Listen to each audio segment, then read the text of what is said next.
the concoction hasn't worked.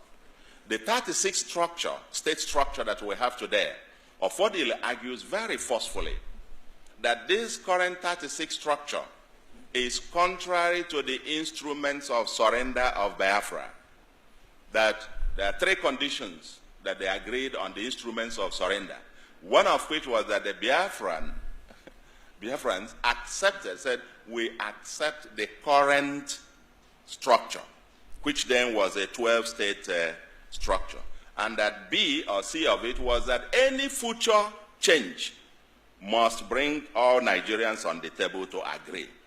And that these were the things they signed at the instrument of surrender, but that the military unilaterally subsequently changed the structure without then the participation of the other side. And he argues that this is against the instrument of the surrender, and that no wonder the Southeast has been marginalized out of it, 5 states out of the others having 6 and 7, as the case may be.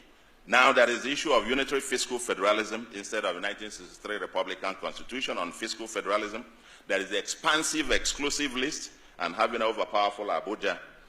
The development process is a trickle down from Abuja to the rest instead of a bottom-up economic and development arrangement. The census and revenue allocation that disadvantages the Southeast. There is the citizenship question. The Igbos think they become visitors everywhere all over the country.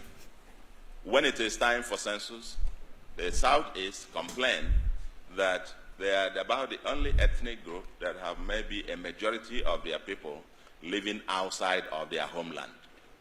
And that during census, their populations are counted in the states where they live. Imagine a state, and then population becomes basis for sharing the oil money in Abuja. When it is time for that, you count them in there, you don't ask for state of origin in the census. But then, you use also the population to get the allocations. But when it is time to share anything else, you remind them that they don't belong here, as the case may be. So there have been issues about citizenship question, and so on and so forth. So, in other words, this system, it's not just the Southeast or the Igbos that complain. It has not worked for Nigeria. And my thesis is that even if any government, including this one, just have all the political appointments from one village, my thesis is that the life of the average person in that village will not change. Just rewind it again, and think the other way. The last regime, we had an Ebele Azikiwe as president. We had secretary to government. We had minister of finance and coordinating minister on the economy. We had all of this, deputy senate president, this, that, and so on and so forth. Most of the financial institutions headed by people from the Southeast. And yet, there is no motorable federal highway in Igbo land. This thing is an elite game, as far as I'm concerned. The issue of who and whatever and so on and so forth is not taking us anywhere. And unless we get to the heart of it. So, it seems that there is a consensus today. There is a consensus. If you take it much broadly, the North, so-called North, if you calculate the number of years they were in power, but essentially, poverty is still predominantly a northern phenomenon. So, that you control this and a few billionaires are made here and there and so on and so forth means absolutely nothing. The ordinary man in Nigeria has not benefited, is getting worse off by the current system that we have. But there is a consensus now on restructuring. And in that case, Fordila would argue that Biafra becomes lies and deceit. If not for the coming of IPOB, of Radio Biafra, all of you would have lived and died in the ignorance that Ojukwu caused a war. That's what they were writing. Britain helped them to write it. Ojukwu was a rebel, a secessionist, because we had no media. That is why they're paying Facebook billions upon billions of US dollars to stop this truth from coming out. Did Ojukwu cause any war? Gowon is alive, go and ask him. Did Ojukwu cause any war? Ojukwu went and negotiated restructuring with you in Aburi. You came back, Britain told you not to agree because Britain realized that all the component units of Britain knows that if you go back to regionalism, you will have economic growth. The country will do very well. But Britain doesn't want it.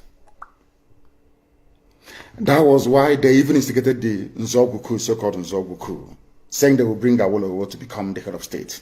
They knew what was going to happen.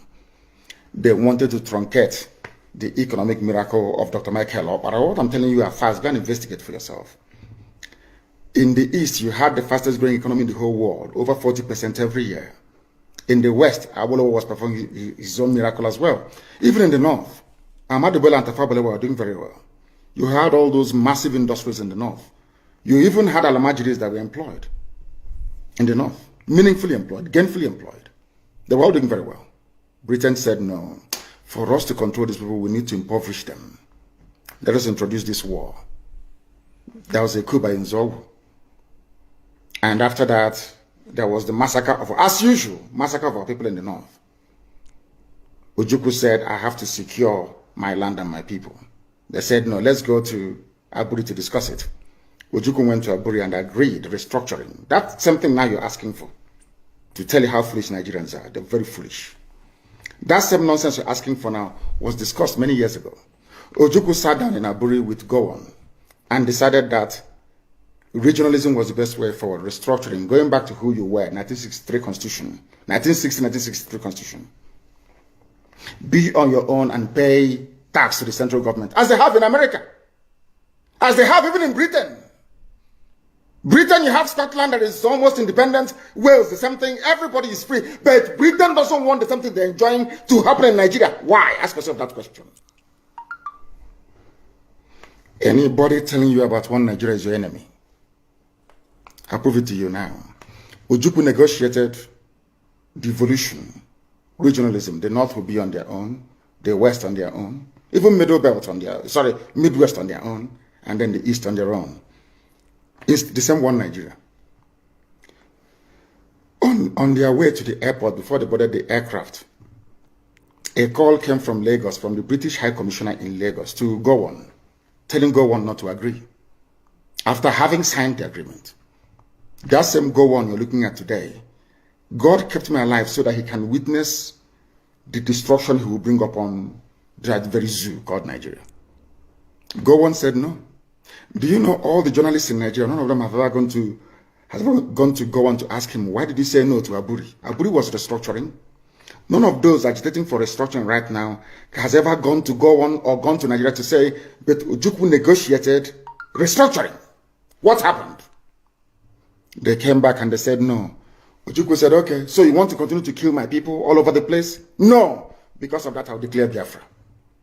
Today, they have brainwashed all of you with the perverse notion and thinking that somehow Ojukwu is responsible for causing a war, when opposite is the case. If not now, that after many years of hammering on this very topic, it has now sunk into the skull of the people that Gowon was the aggressor, not Ojukwu. That's how Nigeria is, always blaming the victim. And we lost over 5 million people during that very genocidal war. They killed over 5 million Biafrans. They wanted to wipe us away from the face of this very earth. But we survived it, and we are here today. Those they gave birth to, they have come. And this time with a wrath that you cannot even begin to imagine. And Biafra must come. It must come.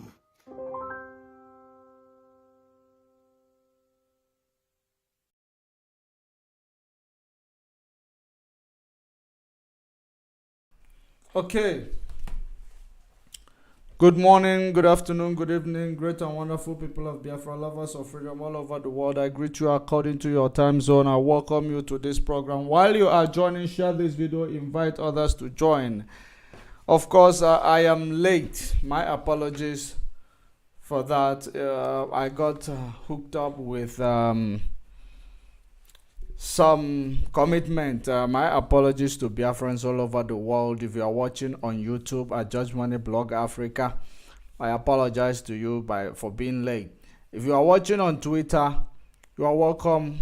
I never put up a startup time. Okay, yes, I actually set it up in other platforms. So my apologies to everyone for being here late. But we are here now. Thank you for joining. I see so many of you in the comment section. Omepeni, Gina, AB, Gina, and among others. You're welcome to this program. I know I will not be able to go to platforms to look for your names in order to mention your name, but we will continue to monitor the comment section as well. So, great and wonderful people of Biafra, lovers of freedom all over the world, welcome to this program. Of course, by the picture you saw from the beginning of the program, you will understand and know exactly why we are here. We are here to wrap up all the big news that is coming out of Nigeria, the data. We are here to wrap it up and then bring more and share more light to it. First of all, of course, if you look at the picture in front of you, the one on top is top left is a man that advertised for an empty apartment for rental in Yoruba land, and he actually addressed those that he is going to accommodate in such apartment, and he said excluded Igbo people. So it is very crucial that we address this matter as per you have seen our title and topic this evening. We narrated some of this there as an article, but we will give you the breakdown analysis on that. And secondly, we are going to reflect on Obasanjo's advice to the political candidates or to Nigeria. Very crucial as well. And of course, we are going to reflect on the clash between the Hausas and the Fulanis. Clash between the Hausas and Fulanis communities in the north. We are going to also talk about the terrorist attacks. When I say the clash between Hausas and Fulanis, it is not those Fulanis in the bush. It is like Fulani communities and Hausa community clashing with each other. That is very, very crucial topic that we are going to talk about. Now we're also going to talk about the former INEC chairman who say electronic transmission of result not compulsory. We are going to brainstorm around that and give him a befitting response, because everything they are doing, they are trying to make sure that they confuse you in Nigeria while they are carrying out their illegal activities, because so many of you or so many of us, they believe that we are not aware of what it means by democracy, and when election is approaching, there are rules to that particular election. And the reason why for the introduction of such machine, we are going to analyze that. And the most crucial part that we are going to talk about, it is the partial detention of P2B in the UK. P2B was detained in the UK partially, and he is crying about it. So we are going to address that as well. And secondly, the second most crucial part is Tinubu 8 constructive threat on Chimamanda. Tinubu's aid constructive threat on Chimamanda. Because you know one thing in Nigeria, I have just discovered that in Nigeria, whatever any other person does, if anybody that is a Biafra do it, they go into trouble. You can, if you are Yoruba, do what you want, say what you want, do what you want. If you are Hausa, do what you want, say what you want. If you are Fulani, kill who you want, do what you want. It is okay in Nigeria. But when an Igbo man make, a statement on their own political view, because we are in a democratic dispensation, I believe that everyone has right to their opinion.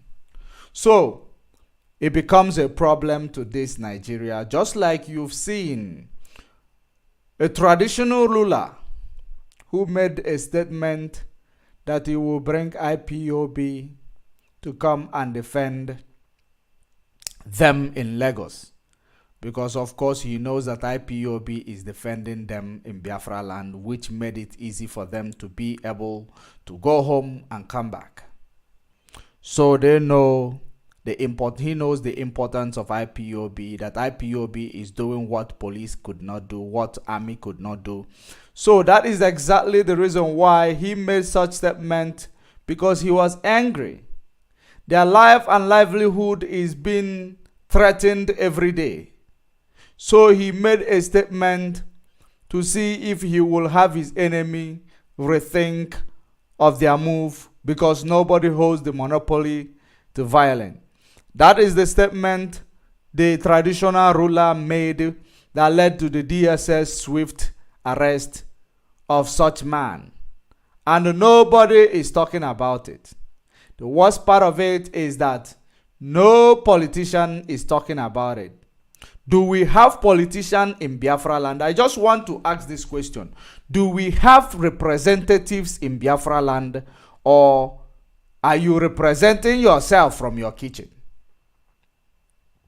Because if you look at what is happening in Nigeria today, you will find out that the only people that does not have representative, they are the Biafran people.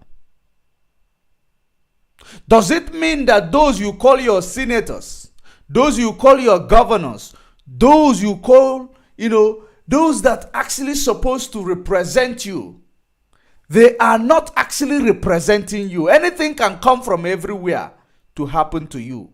The gate of Biafra languish because Biafran people does not have leader. Biafran people does not have security. Biafran people does not have any guidance. Biafran people are dying. Biafran people are being intimidated. Biafran people are being victimized. If you have any leader in the parliament or in the House of Assembly,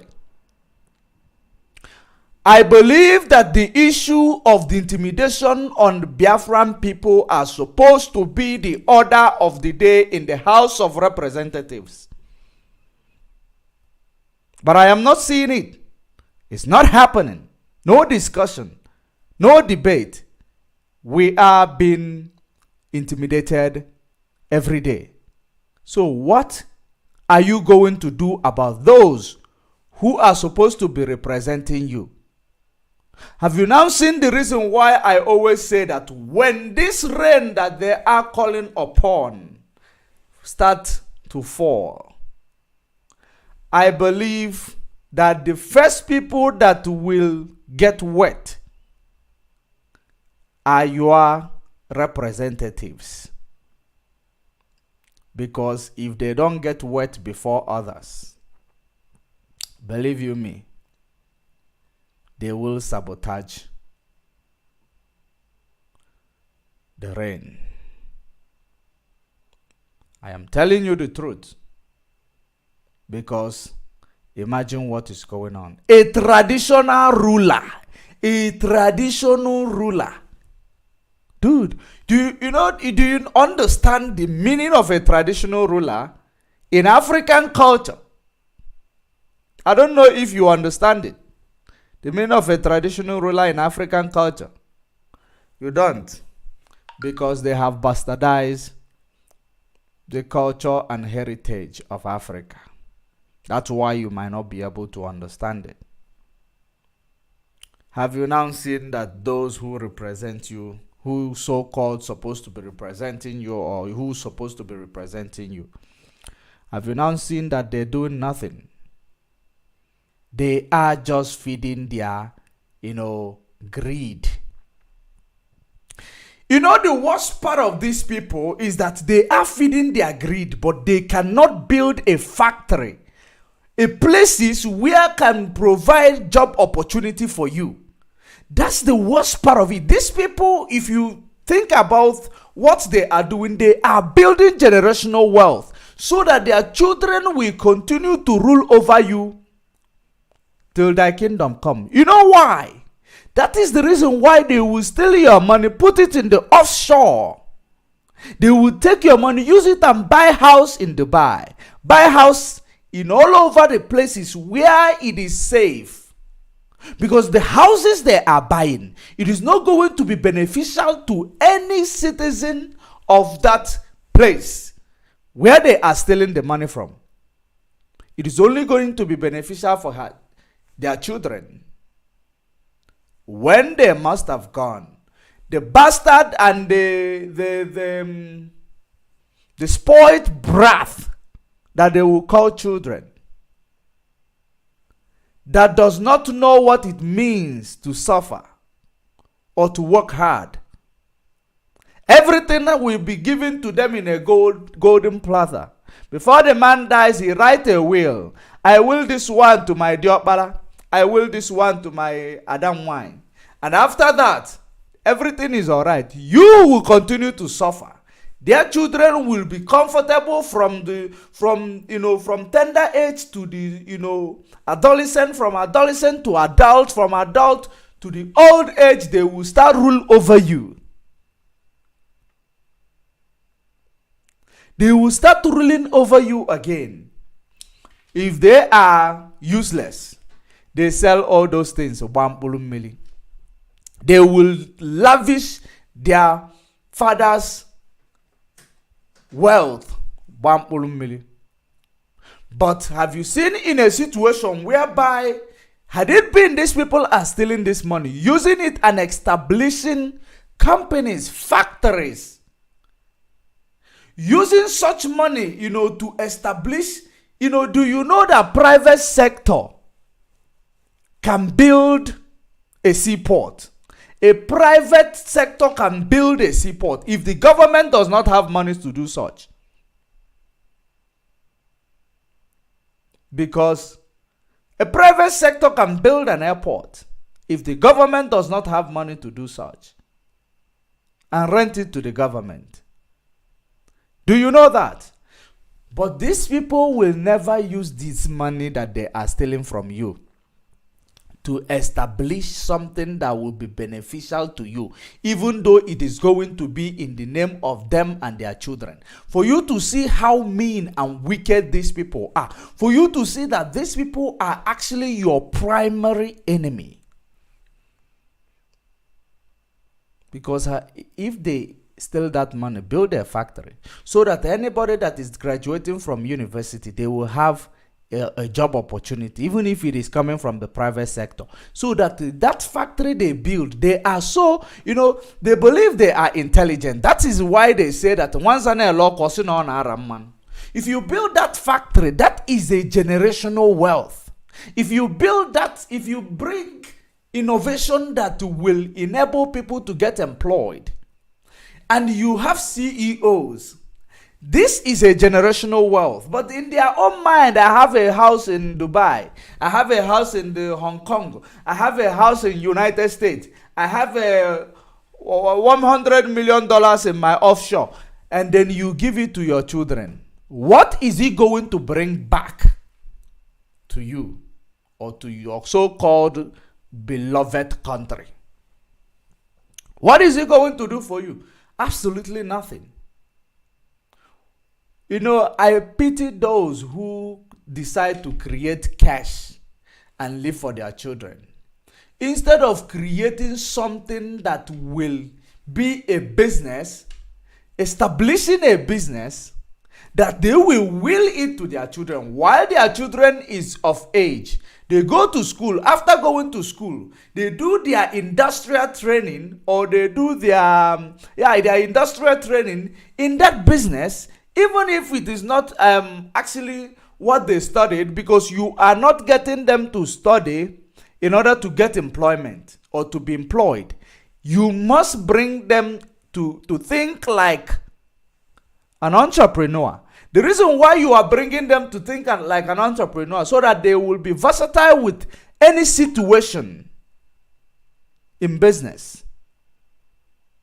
No matter what they studied, it's not a must they will study the type of business you are doing. But because they will have experience of the business you are doing, it has become their tradition that this is a business that exists in this family. This is how Portuguese are making generational wealth. You see, Portuguese, that's how they are building generational wealth. But you Biafrans, you go and steal money that belongs to a community, you go and keep it in abroad. The tax you will pay it in abroad. You will pay tax there. It will not benefit you. It will not benefit those around you. The only thing it's going to benefit is women celebrities. It is women celebrities that is going to benefit from it. After women celebrities, tomorrow your son will grow up, become a useless son. He will destroy all those things without knowing the value, because he never worked for them. They will be under pressure. They will be under pressure. There is no opportunity for anybody. That's why there is a lot of things going on in Biafra land, because they don't remember their own people, those who are supposed to. There is a video of a family that I was looking at today. A video where a mother was accused of killing her daughter. A mother was being accused of killing her daughter. From, I think they say they are from Oga. And they even forced her to carry the child. And she ended up carrying the child, picking up the child. I know that so many of you must have come across that video. This is the video. That is the video right in front of you. Let me see if I will bring it to be.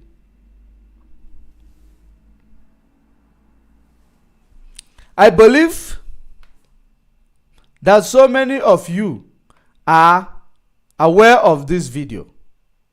They started digging.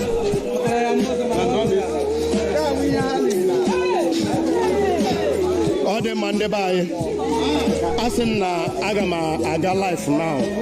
Kangu no go si batakoro.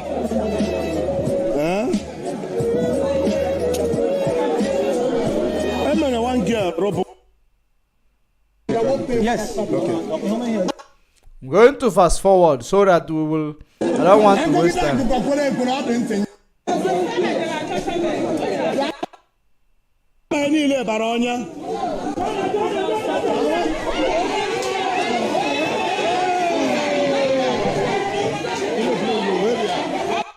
Now, I don't have time to play this video because I have a lot of things to do, to talk about.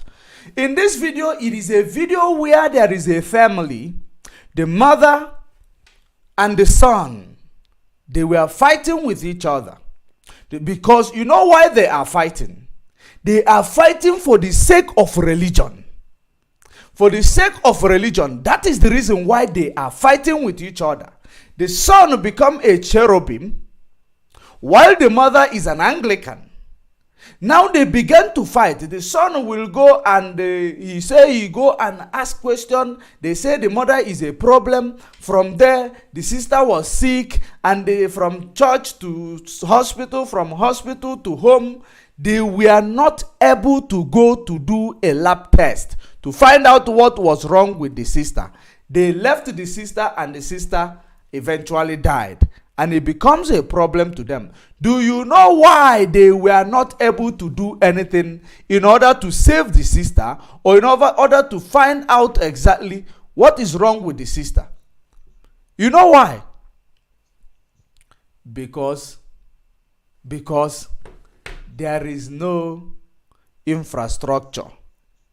There is no infrastructure for that. No infrastructure for that. That is the reason why they could not go. Because in every country, they have infrastructure for a hospital. At least, even if you don't have money, government, subsidize such hospital. Now, not only that, this family, the son now, Gina, thank you very much. Divided faith is the problem they have in that family. The son now started accusing the mother that they killed the sister. So if you look at the story, it doesn't make sense, and you find elderly people sitting there listening to rubbish. The last one I listened to was that they sent the woman back to his Amobia, and they called the Amobia people to leave. This story was so, it was so like childish story, because they said the woman killed her child. Do you know why? Because they say that the woman buried Ebuna in the family. Sabbath, use Ebuna to pray. Sabbath, use Ebuna to pray. So I don't think there is a lot of things that is different from Sabbath and cherubim. Now, the son is a cherubim. The mother is Anglican. Now at the end of the day, the son is now saying that the mother buried Ebuna, buried this one, buried that one, when it is something that is similar to the type of prayers the white garment church does. And cherubim is a white garment church. Now, I am asking myself, are you sure that the son is not under a spell or under something? I am telling you honest truth, because I saw the shenanigan that was going on there. He was talking, he was not even feeling as somebody that lost her sister. He was just after nailing the mother. Have you seen the type of broken society that these your politicians, have nurtured in the last 6 decades? Because it will always, go back to the politicians. The lack of provision of infrastructure, provision of job opportunity, regulation of, religion and their faith base, or all these things, regulating them. Now this family is divided for the sake of religion. They are fighting each other. Now, coming to the child that died. If you looking at the child that died, you will see that this child has a critical medical condition. Because I saw her. She has a critical medical condition. And the 3 medical conditions I am going to give you could be the potential killer of this child. Because number 1 is that Nigeria, the first thing they're supposed to do is to conduct an autopsy. But they didn't do that. They kept on blindly accusing the mother of killing the child, because that is a zoo country called Nigeria. The things that could kill that child. Number 1 potential killer of that child could be HIV. HIV. AIDS. Number one. Number two could be kidney failure. Unidentified kidney failure. Number three could be cancer. Unidentified. Likewise, the HIV. Unidentified. These were the three things that could be the problem of that child that died. Because I even heard about she did an abortion, it was turned septic. You know, there are so many stories are behind it, yet they say it is the mother. Instead of blaming the government who did not make adequate provision for the poor people to be able to access medical care, he is blaming it on his mother. I don't even trust that child. The hospital they went said they did not find anything. Lies. You know, a typical lies. You see how this faith-based organization confuse people. You see how religion confuse people. Which hospital did they go that they couldn't find anything? What scan did they do? What lab test did they do that the hospital could not dictate anything? Because it is an empty hospital. Quack nurse and quack doctors. There is no way a hospital will not dictate anything. Even if it is something done traditionally, it will have to affect something in order to, trouble you. These are the things, the mind of a conquered people. They think very awkward. Very, very awkward. And that is the reason why the politicians will continue to actually treat you like nothing. Manipulate you. How can they say they went to hospital and they found nothing?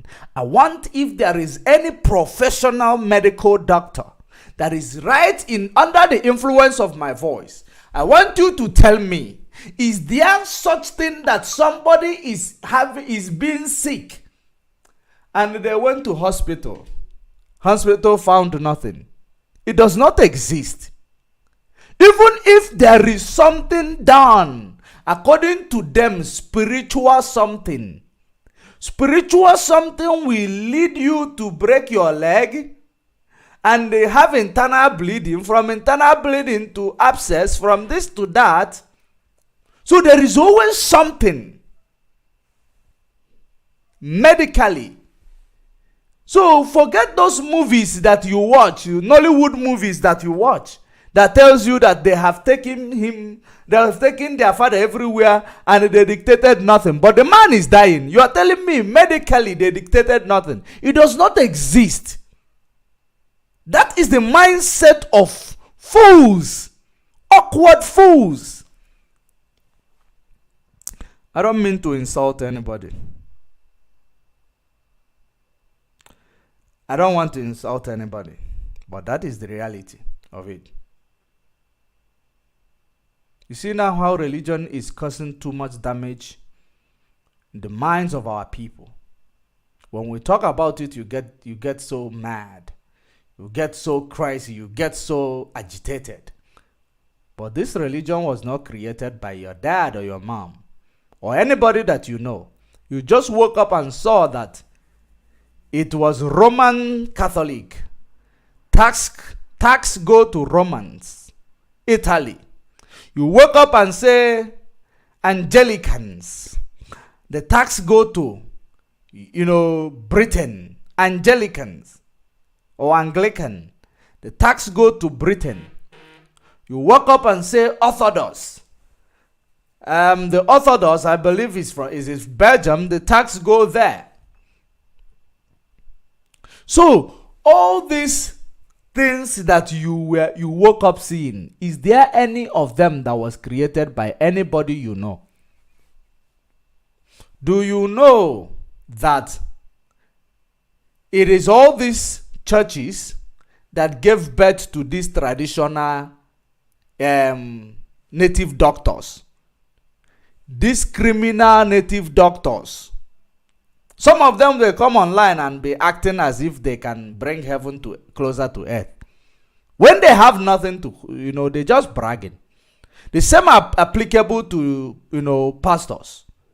Causing division all over the place. Causing division. You go to traditional doctor. The traditional healer tell you it is your mother. You go to cherubim. Cherubim tell you your mother silike. Different stories from one another. Causing conflict. Conflict in the same home between parents and children. Has it not done enough damage for that? You will begin to know that this person or this thing you are promoting, it was not found by your ancestor or anybody from you. It was not. You are forcing it, bringing division because of it. Your loved ones are fighting each other because of what they knew nothing about. Why? Why? I ask. Now let me read some comments. Let me find out exactly. Ekulobia, not Amoba. Okay, thank you very much. Ekulobia, Uche Mbamalo. Ekulobia, that's what they mentioned that they should leave. Everyone was saving their, okay, they said that many people actually donated money. They didn't want to work on the child. A test was conducted, but nothing was found. What type of test? What type of test was conducted? Because if you want to conduct a test for malaria, it is a different blood sample. If you want to conduct a test for typhoid, it is you will have to get another blood sample. If you want to conduct a test for HIV, you have to bring its own blood again. It is different machines, different devices for testing of all these things. If you want to scan for pneumonia, you go to scan. It is a different mechanism. If you want to scan for cancer, that is, or you will go to something like there is the one they called radioiodine something. If you want to test for thyroid, you go for a different mechanism. All these things, they have their different mechanism. Some people, they will even have thyroidism, hyper or lower thyroidism. You will find out they are dying slowly.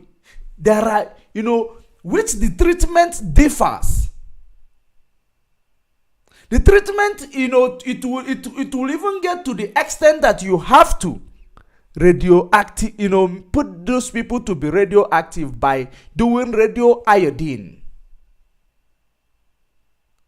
to improve their thyroid.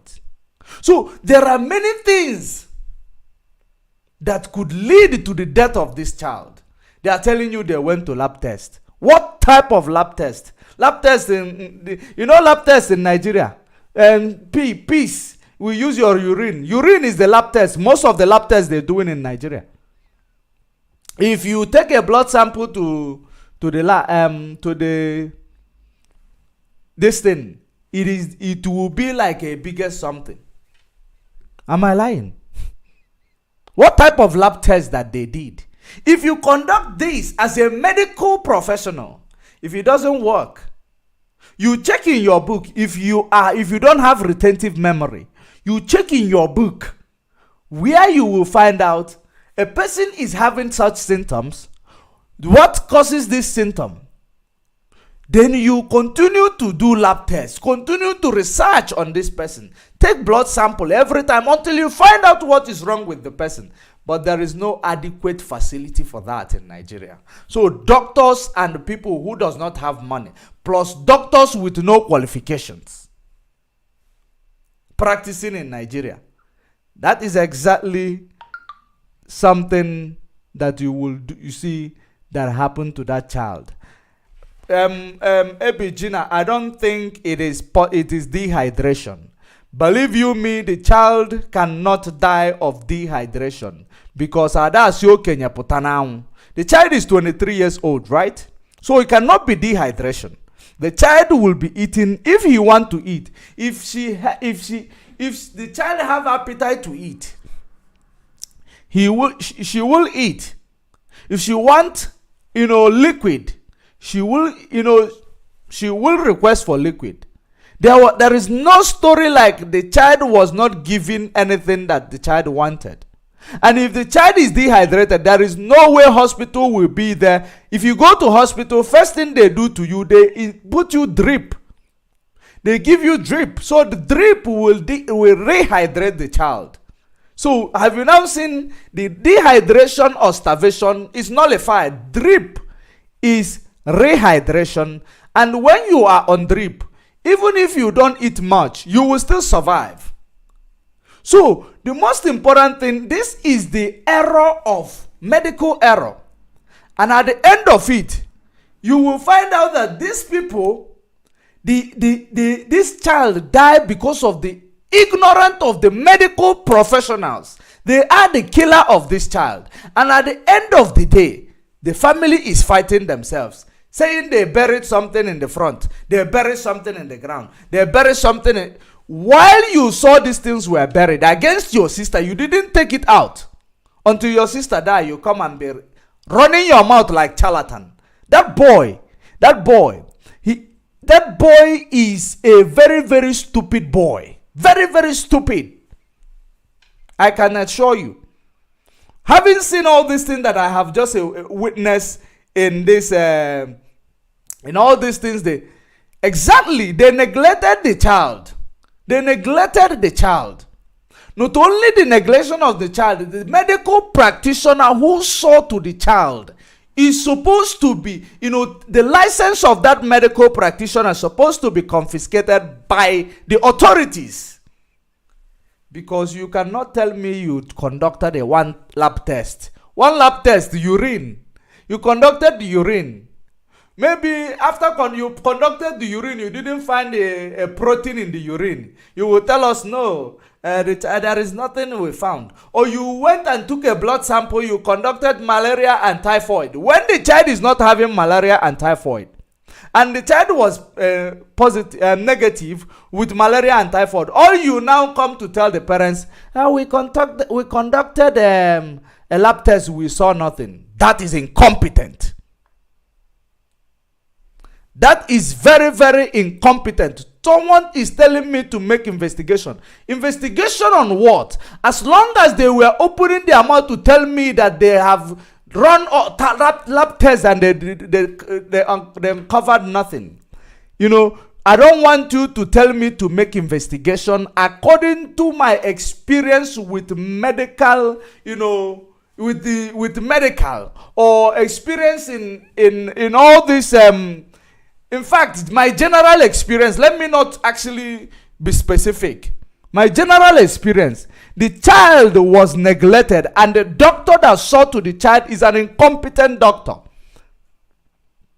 I can categorically tell you that. Any medical professional will tell you the same thing I'm telling you. Because there is no way somebody is sick. You can't figure out what's wrong with that person. There is no way. It doesn't exist.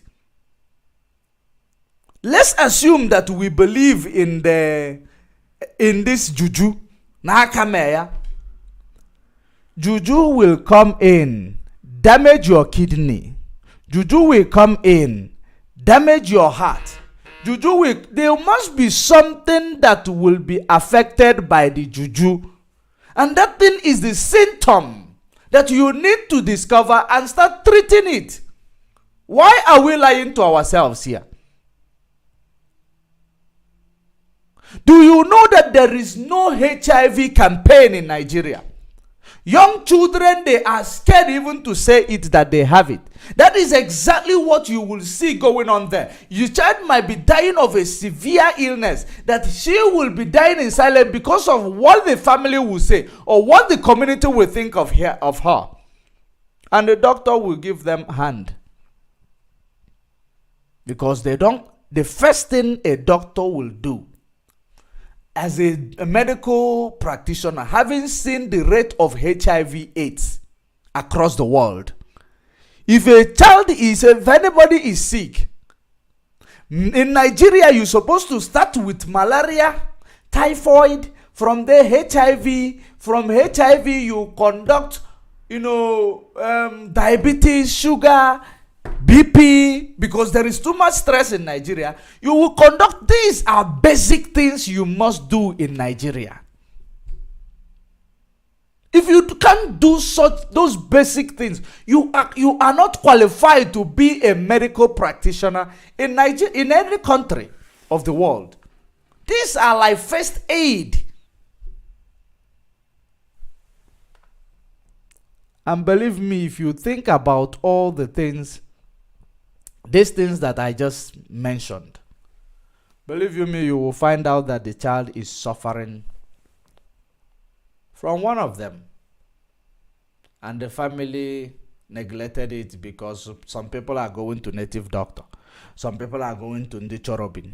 Some people are going to Quack Hospital. Some people are going there.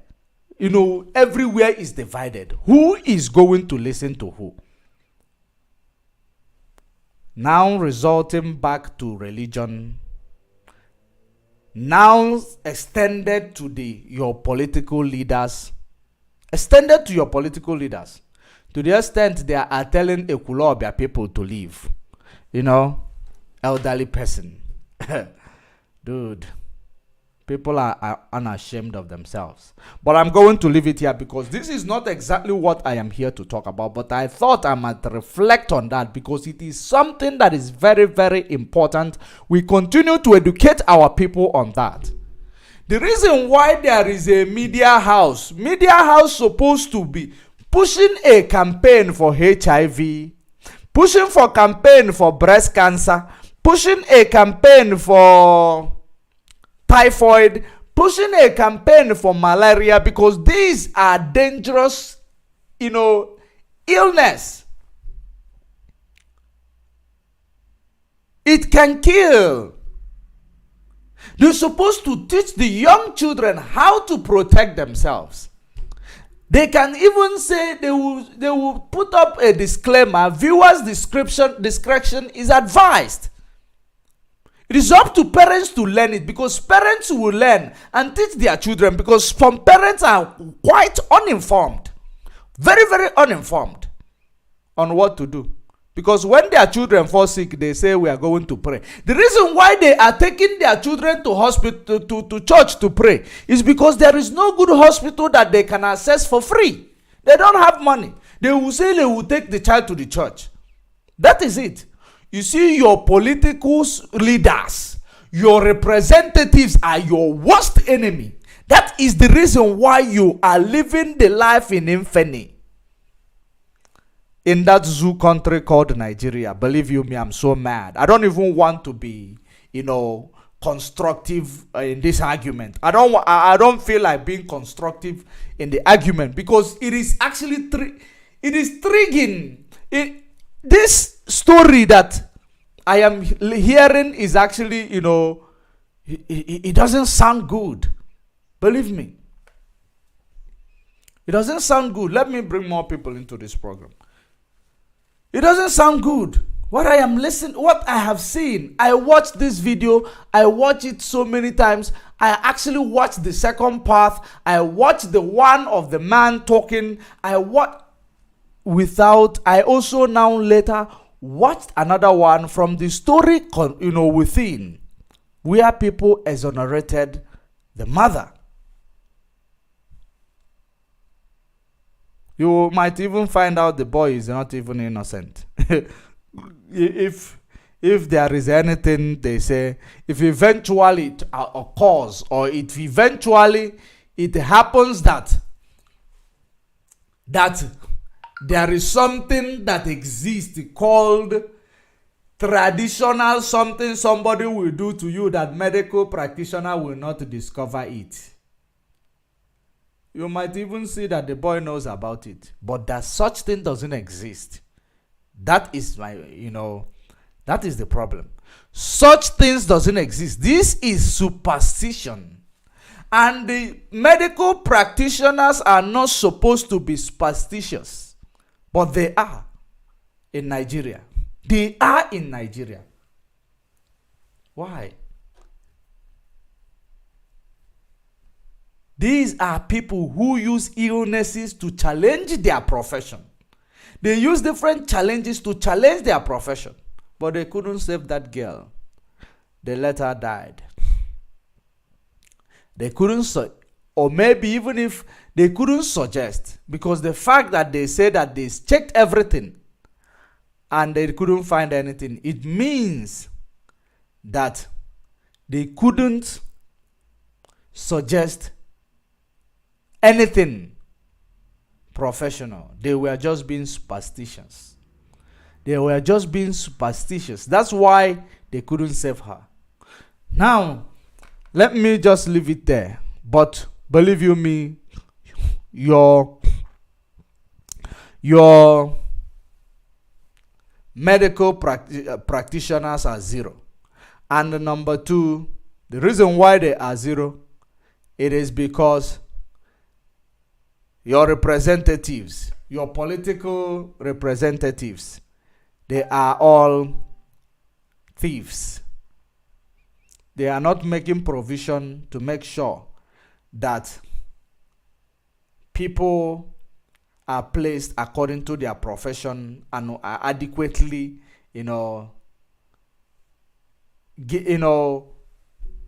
resourced. Like they're supposed to, have hospital. That is when the infrastructure must come in. The infrastructure, the professionals, the equipment. So all these things must come together. So I am going to leave it here. Tell the family they should go in and sort their differences. Tell the child he should go and apologize to the mother. Regardless of what she thinks, the mother is a religious bigot as much as the son. Because the mother might go there, they tell her do this, she will come and do. The other one will go, they tell her do this, she will come and do. Maybe even if they say that there was a, that someone was beating the child, that there is a beating marks all over the child, you will find out that it might be that the mother went to mountain of fire. They told her to take a stick and pia mojo. So there are many things that could result to anything. All you need to do is bring down yourself, bring down your ego a little bit, and make inquiries. Not because somebody tell you your mother is a very strong woman, then it becomes that your mother is the one who killed your sister. It doesn't make sense. These are another way you will understand people who are mentally slaved. They don't think exactly freely or like a free people. They don't have free thinking. They are dependent on others to tell them. Especially that's why these religious leaders use them to shine. That's why they use them to shine. So let me leave it here. Let me talk about, there is this of course this first picture on top. We are a Yoruba man. A Yoruba man advertised a building. And in that building he advertised, he said that he does not want Igbo people to rent it. Have you now seen how divided Nigeria have become? Nigeria have become, Nigeria is more divided than we can imagine. Is it not? Are you not worried as as Nigerians in Nigeria? Are you guys not worried?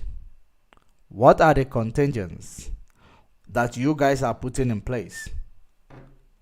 Having seen things deteriorating, relationships, alliances betrayed, having seen it, what are the things you are putting in place in order to try to save yourself in case if this thing boils down to something else? What are you planning? The answer is I don't know. Because if a Yoruba man in Lagos will want to rent an apartment and now they advertise it, exclude Igbos, that they cannot rent their apartment because Yoruba people won rigged election, then guilty conscience of rigging election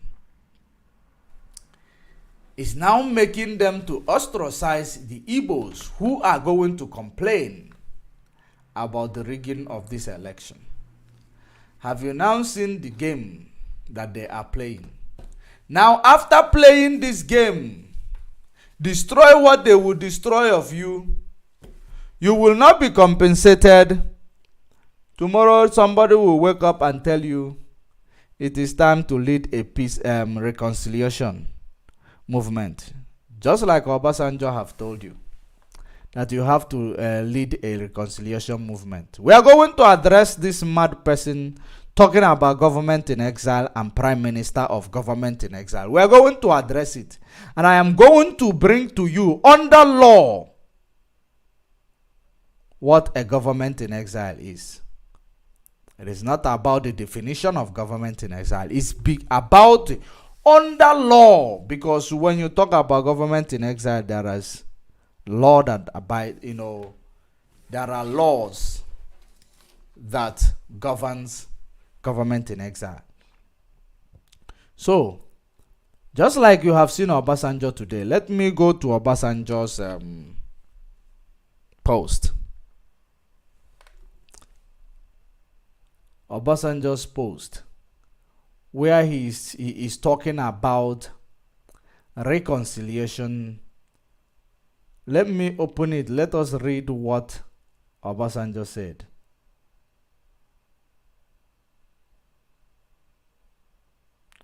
And what Tinubu and all these people said. Those who are joining us now, you are welcome. We have started a while ago, so you have option to rewind and see what we have done. So share the video, invite others to join. If you are joining us, share the video, invite others to join. Let me open what Obasanjo said.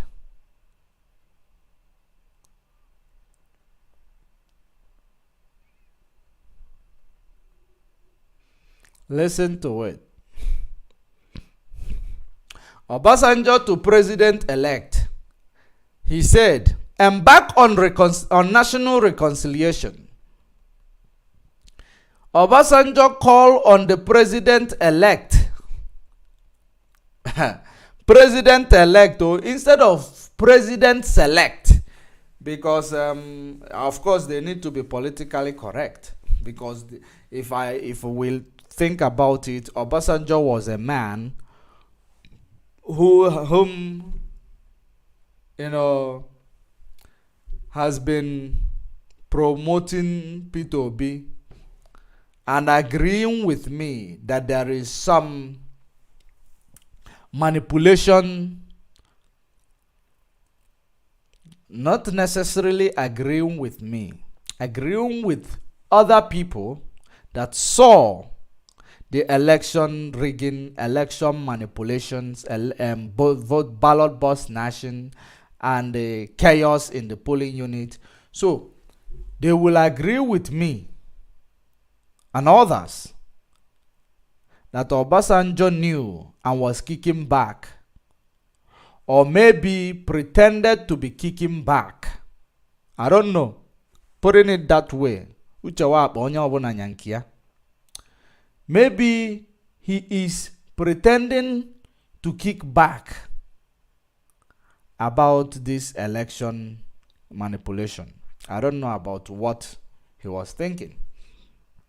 But now he is calling now president-elect to, lead campaign for unity, reconciliation. Now let me continue to read. Following the division brought on by the recently ended general election, Olusegun Obasanjo, a former president of Federal Republic of Nigeria, has stated that the next administration must seek to allow national moral rearmament and reconciliation. Obasanjo lamented that the country was today more polarized and fractured than what its founding fathers had in mind while speaking as guest of honor at a public lecture series titled From Election to Government and Performance in Abuja yesterday. So, we continue to read. He continued by saying that Nigeria governance now requires unconventional thinking to save the country from its collapsing economy and enormous national debt burden. Okay. He also said that there needed to be political. He also said that there needed to be political action and commitment, as well as administration effort to reform the public service and transform it into a unit that was capable of carrying out its duty. The former president remarked as Patrick Okibo,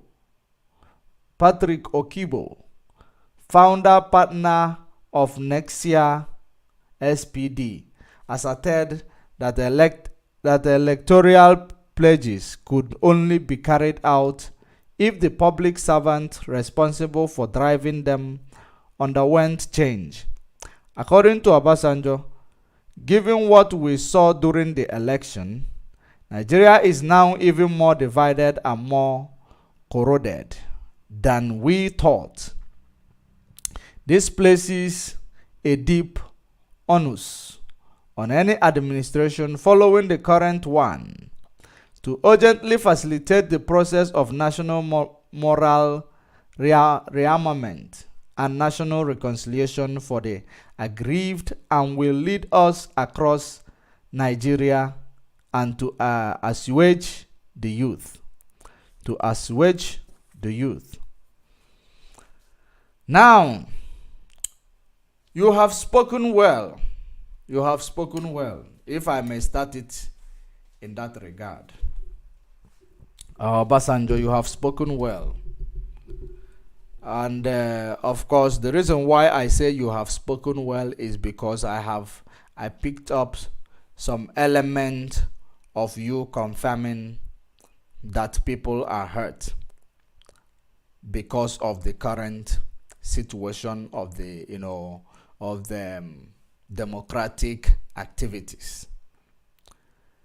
People were hurt, and the reason why you are calling also for rearmament and reconciliation, it is because people do not agree with the current president-select, because people feel cheated, people feel like, their opinion does not matter.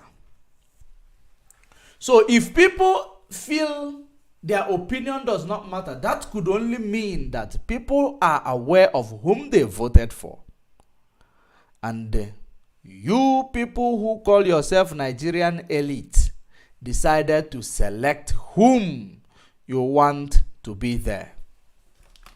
Now upon that, you decided,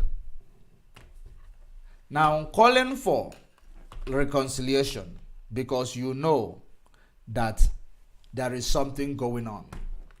And when you agree with me that people are hurt, people are, there is problem everywhere, that means you are still in your position, in the position that says that the election was not free and fair. That's why people feel hurt. That's why people feel alienated. That's why you call for reconciliation and rearmament. So, that means reconciliation and rearmament must start from correcting that fraudulent election that took place. That is where the peace and reconciliation that of those who still believe in one Nigeria. It is basically making sure they correct that mistake from the grassroots. If indeed there is anybody who has a political will to lead the peace and reconciliation in that zoological republic called Nigeria, between those who are fanatic about one Nigeria. Of course, if you think about us, we know what we want. We knew Nigeria has been divided. We are not seeing it only from this election, but we made sure that we use this election to remind them what is going on in Nigeria. And you have agreed with me, a former president of Nigeria, that there is something wrong with the election that was conducted, which means that Nigeria is not truthful in their democratic process. Nigeria is not truthful in their democratic process.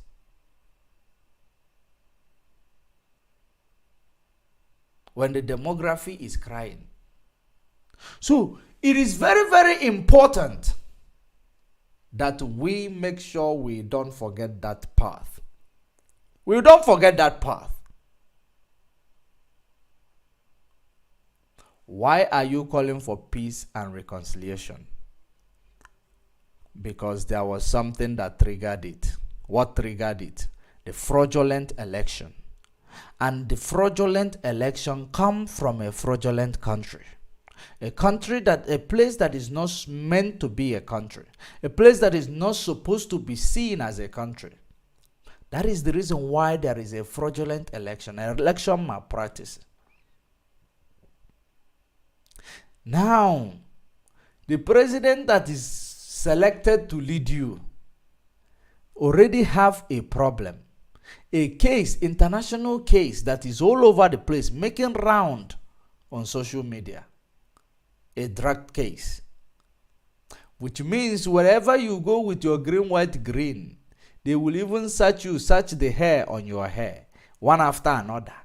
Because you are led by a baron, a drug baron. Have you now seen exactly destroying your name for the sake of carrying green passport? Making yourself to be a target for the sake of carrying green passport. You can never change it. When the world, in the index of the world, they talk about corrupt country, every holder of a green passport is actually, getting their fair share. If the Facebook kick you out, bring yourself back up. They continue to play such game. If they kick you out, bring yourself back up. We will be there. We are not going back. So, these are the things that we will look at. And we will understand that you are not going anywhere with lying to yourself. The best thing you can do is wake up from your slumber. demand for what is rightfully yours. Demand for freedom. Freedom is the only thing. And for you to break free, you must make sure there will be a dissolution and the total disintegration of such thing called Nigeria, created by unknown person. Because the more you champion this Nigeria, the more you are promoting initiative that is not even African. And that's why you will never thrive. You must introduce initiative that you will follow. You cannot continue to be dependent. No, you are no longer a kid. Why are you dependent on the creation of Europeans? Why can't you find a way to be free? Yet it is in Nigeria that when a child is 21 years old, people will be looking at him to be providing for himself. That's why everyone is under pressure. True or false? So why are we, not being independent? And for you to be independent, total disintegration of the Lord Lugard initiative. So there is nothing like find peace, reconciliation. It does not exist. Nigeria is finished. Nigeria is divided, and it is divided. There is nothing that is going to fix Nigeria because it is already divided. And me and you will all know that. If you are waiting for a rocket scientist or Americana president to come and tell you that Nigeria is divided, before you know that Nigeria is divided, it means that something is definitely wrong with you. Obasanjo agree with you that Nigeria is divided. Obasanjo agree with you there is something that caused people to be hurt. That is the fraud that Nigeria commits against her own people. Nigeria will never be fixed. Nigeria can never go forward. And now, coming to the reason why Obasanjo was rallying with Peter Obi. It can only be two reasons. Number one, Obasanjo have done a lot of mistakes in the past. He did a lot of mistakes in the past against Biafran. And the mistakes he did in the past, he's the one who arrested those who actually sabotage Biafra war. He played a role there. So what he's doing is either he is trying to seek for restitution, or he is trying to still play the game he played before. Two things are involved. Seek for restitution, play the game you played before. If he's playing the game he played before for the sake of his own people, I don't blame him, because Nigeria is divided. Nigeria is divided. It is all about those who know how to play the game to play it. And our people does not know how to play the game. They are foolish. Those you put in your representative, they are foolish. The only thing they do is looking for where there is a paper. They will steal it and go and hide it in their offshore. That's actually what they are looking for. From your senators to your governors, from your, to your chairman, to your councillor, all of them, they are very, very corrupt, super corrupt. To your police, those ones are rotten. Your law enforcers, rotten. You've seen how they are going about intimidating people, slapping a blooded man that did them nothing just because he asked them question. They give you a dirty slap. Pow! Violation of human right. You don't have right to slap such a person just like that. If you approach a person as a police officer, the person has the right to say, show me your ID card. And you must show them your ID card. The person has the right to ask him, why did you stop me? You have the right to tell the person, you are compelled to tell the person why you stopped them. Not you will start slapping them when they ask you, what's wrong? What is going on here? You slap them. No, that's not law enforcement. That is military tyranny. That's what it is. Military tyranny. That's exactly what is going on in Nigeria. And you believe that one day, somehow, magic will happen. Nigeria, boom, Nigeria become good. Everything is all right. And somebody will come and do it. How Nigeria is divided today. It is a cause for alarm. It is a cause for alarm. The division in Nigeria. Let me show you a sample. Let me show you. I've shown you one with a Yoruba man advertising a house and say he doesn't want a Biafran there. Even though they write Edo, that is how they want to also drag Edo people into the problem that they have started, because they know that the Edo people, somebody from Edo found Lagos.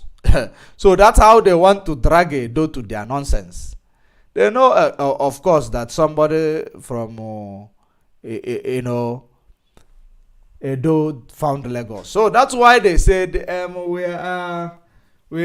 they make Edo can look for it, but other Biafrans cannot.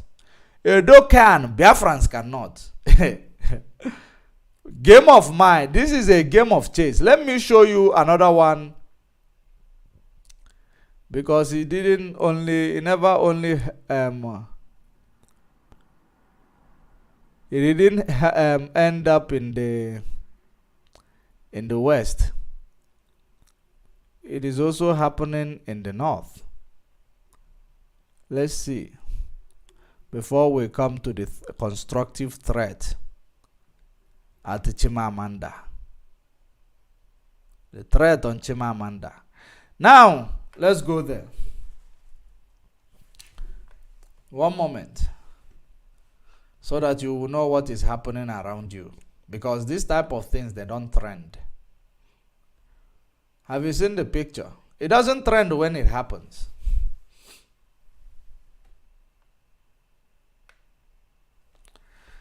Now listen to it. This was on the, let's see if on the 9th of April.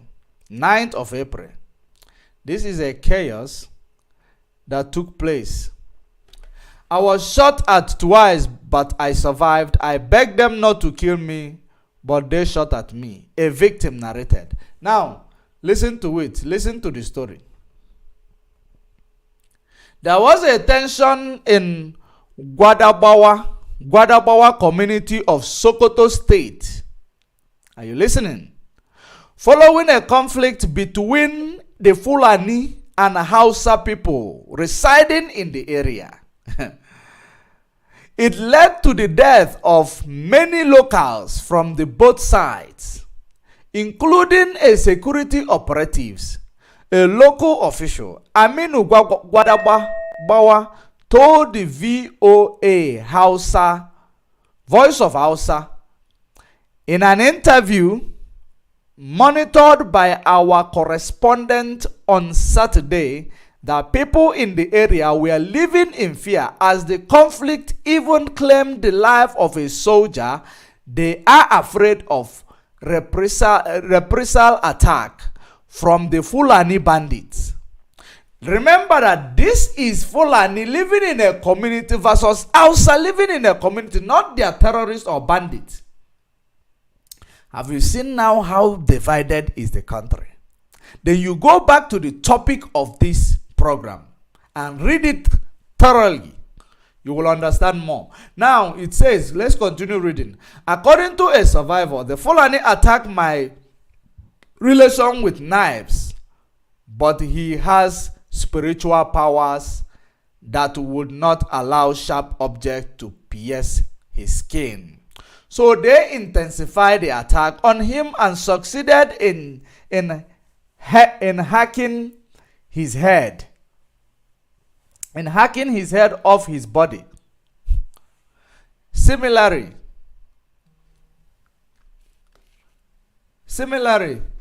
a Fulani man who survived the violent communal clash narrated his ordeal. According to him, I was shot at twice. I survived. I begged them not to kill me, but they shot at me. The Voice of Hausa reported that when the police in Sokoto were contacted, they said they were still waiting for details of the attack. Scores were reported killed during the conflict, while many sustained injuries. Attacks allegedly by Fulani bandits were not new in the area, as a recent bandit reportedly raided communities in Rabah and other locations in the northwest state Onuminya Innocent. Now, they talk about Fulani bandit here. But now, let's go back to read from the beginning, because, of course, I always tell you that. You see, Nigeria media, they always do what is called self-contradiction. Self-contradiction. Now, read with me from the beginning. Let us go back to the beginning. He says, let us go back to the beginning so that we will understand what's going on here. Let's see what is going on, because now they changed the story. From the beginning, he said there was a tension in Gwadabawa community of Sokoto State following the conflict between the Fulani and the Hausa residing in the area. So Fulani and the Hausa residing in the area, it means that there are no bandits, because people, he cannot mention Fulanis and Hausas residing in the area. So it means that it is a community that is divided due to their ethnicity differences. They divided and start fighting themselves. This is not a bandit attack or terrorist attack, whichever one they call it. This is a conflict, ethnicity division that came up and took the life of innocent people. And it will always continue like that. And they will always twist the news, because they will write the news in such a way that it doesn't make sense. You will not understand it. But at the end of the day, you will see these are communities rising up against each other. And now the other community is now so scared that the bandits might join, might come later in order to attack them for attacking their own people. Because a Fulani man is very, very, they are protective over their own. They are not like Igbo people. In Nigeria, Igbo people, we don't support evil. We don't support evil. That's the reason why you don't see us asking or demanding for justice for Ike Ekweremadu today. We are not calling for support. We are not giving Ike Ekweremadu support today, because we don't support evil. Because there is a saying in our land that says, "If onye metel, owelisi abulu." So because we don't support evil, so many people might see it and say we are fighting each other, we don't like each other, but we don't support evil. A real Igbo man does not support evil. You cannot try to kill another Igbo man and you expect other Igbos to support you. No, we don't support evil. That is one thing you should understand. Those that do does not mean that there are no people who are evil in Igbo land. They are evil. But when their evil catch up with them, if onye metolo will isi aburu. That's how it is. But these people, Fulani, they support evil. They support their own. That's why you will see Gumi going negotiating with the terrorists. After that, no, Gumi will not get arrested. Gumi will tell you, if you don't do this, terrorists will overwhelm Nigeria. Gumi will not get arrested. But only a traditional ruler said, I will call IPOB to protect us. Because they know that from home, IPOB is protecting them, that they can go into the bush, come back without being killed. Are you now understanding it? But he didn't know the value of IPOB before, until that time. Because of his grievances on the attack on his own people, he made unguarded statement. Knowing that any statement that is made by Igbo or Biafrans, it becomes a problem in Nigeria. Any other race can make it, even a terrorist brother can make it, no problem. But let it be made by Igbo person. That's when you will see that DSS, they don't have a job. Their only job is to look for Biafrans, Igbo people to arrest. That's the job of DSS in Nigeria. The country is divided. They believe that marginalizing Biafrans,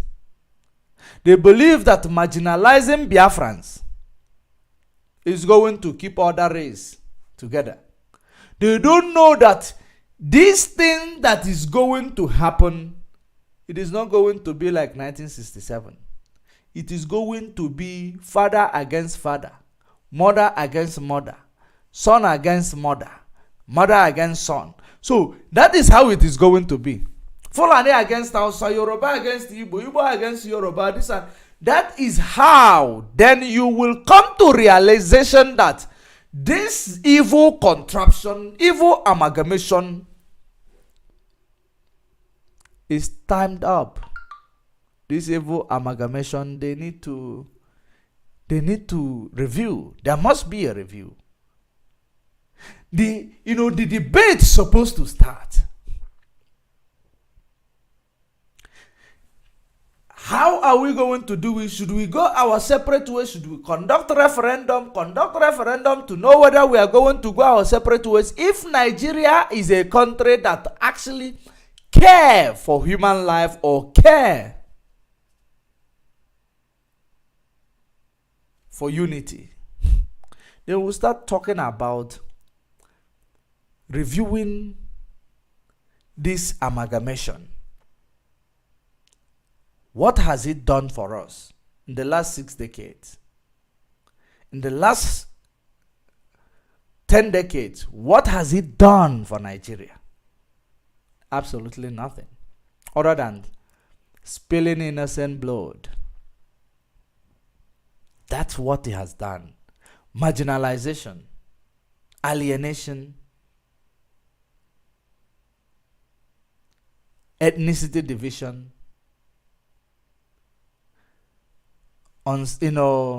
senseless competition. That's what it has brought to us. That amalgamation. So Nigeria is so divided because so many people will believe it is only Igbos that are having problem in Nigeria because they are not reporting the ones that is happening in the north. They want the world to continue to see it is only Igbos that are the problem. It is only these people that are agitating that are the problem. Without informing the world that these people agitating are the people who know the value of human life. So they are trying to save human life. Because in the north, they don't have people who speak for them. They only have Northern Coalition Group or Northern Consensus. They will come and they will talk rubbish and they will tell you on behalf of the north. when they are not representing anybody. They are representing their selfish interest. That is what the Northern Coalition, they represent. They will tell you they are speaking for the North. They will go and command the North. And they will be following them like sheep, with, sheep and their shepherd. Without asking question. Because they have impoverished them. They don't bring their news on the mainstream. The killings. It is only when it happened too much, they saw now people are noticing, they will just write one. 50 was killed in fresh attack. And 10 was killed in fresh attack. That's how it is. How long are we going to stand aside, watching people die, innocent people? Kamala Harris went to Africa recently. What did she go to Africa to do? She went to donate money to some certain countries to support human rights. Human rights on what? On LGBTQ. That's what human rights. That's what she went to support. On LGBTQ. Mostly. That's what they are talking about when they talk about human rights. Why are they prioritizing LGBTQ minority? Why are they prioritizing it? They don't prioritize human life. But they prioritize nonsense. Okay, let me not call it nonsense. Let me just, not call it nonsense. Let's pretend that it is something reasonable. People are dying for the sake of the type of setup these people brought and imposed on us. They don't care about it. What they are prioritizing is people who are doing things that is abnormal, that animal doesn't even do. And they are coming and prioritizing their safety. Instead of prioritizing the safety of majority in certain African countries. Because their excesses, their influence is bringing negative impact on these countries. Because it is the making of their ancestor that such Nigeria creation, bringing different people, different people who were intelligent, force them to be together, destroy their minds, work on their minds, destroy it, make sure and forcing to continue making them to be together while they are busy killing themselves. Now it boils down to the making sure that your number, there is more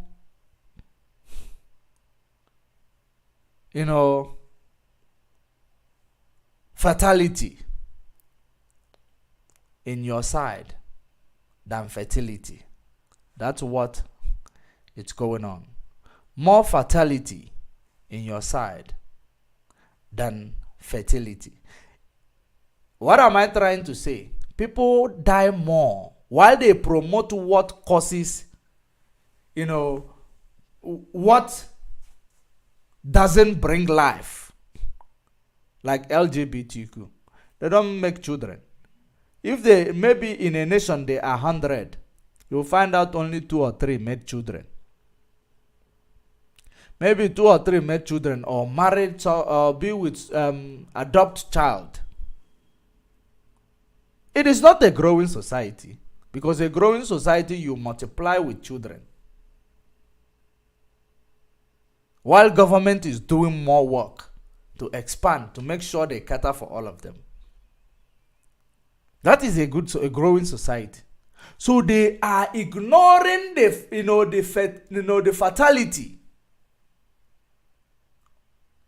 while promoting the infertility. Are you now seeing the dual? Ignoring the fatality that is taking place across the continent while promoting the infertility, to make sure that your number is being reduced. When they are calling for their number to multiply, have you seen now the cheating and the politics they are playing with you? A person who do man, a man that do man does not have child. He can never make children. That's it. A woman who do woman can never make children. Whatever they do, it is their business. But at the end of the day, why are they promoting it more than promoting what is the safety of people? The majority, not the minority. Because for goodness sake, these people are the minority. Why are they prioritized than the majority? Continue to ask yourself that question. People are dying every day in Nigeria, in Africa, all over the place, in Congo, people are dying every day. But what people go to donate $16 million, $100 million, $150 million, they tell you is human right. Human right on what? Force you to promote LGBTQ. Why? Even those LGBTQ society, if you think out of the box, if you can think out of the box, just forget your sexual orientation. Think out of the box. Why are they promoting you? Minority. But not promoting the majority problem that is fatal. That is more fatal. Remember that in your own situation, just like in Uganda, you can be hiding doing it. If you are caught, you bear the consequences. But in the situation of people dying for no reason, they don't hide to kill them. They call themselves terrorists. They call themselves people who have monopoly of violence. Government is killing. Police, army, in secret, they are killing. Nobody is held accountable. Is that not violation of human rights? Why is there no investment? Why is there no donation that tackles that? UN is in Nigeria today. UN military equipment is in Nigeria today. I have not seen them in the north where there is Boko Haram. Why? I don't know why. But they are in Edo, center between Lagos, between west and the east. The border between west and the east, they are there. Why? Why can't they go to the border between west and the north? Or go to the border between north and the east? Why? Why are they in Edo? Because the projection that these people have put in place is to causing chaos between Yoruba and Igbo. A serious one, a serious one between Yoruba and Igbo. That's why when you are talking about election malpractice, you will find Catriona Lang telling you the election was correct. Because they have a plan. And that plan is what is the reason why you see the presence of UN in Nigeria. Because they believe, they follow their algorithm. They believe it is time for that, that thing to happen. The more, when they are done from that area and they go, without suggesting the disintegration of this Nigeria contraption, then you will know what I am talking about. You will understand what I am talking about. Because they are not there to do anything beneficial to you. I don't think they are there to do anything beneficial. Because if they are there to do something beneficial, with all these machineries they came with, they go and save the people of the North first, that are dying of terrorism every day. Like every day. Then when they are done there, they will now come to this fresh one that just started yesterday. Bring a holistic approach. Because what they are bringing right now is a blanket. A blanket. Reason best known to them. The only solution to Nigeria problem must be a holistic approach. It must come as a holistic approach. It must not come as a blanket. No. Nigeria is too big for somebody to be bringing a blanket approach. No. That is the reason why you will understand that your problem to solve it is in your hands. If you like, go and continue to say your mother is the one who is the problem of your sister, or your father is the one who is killing you people.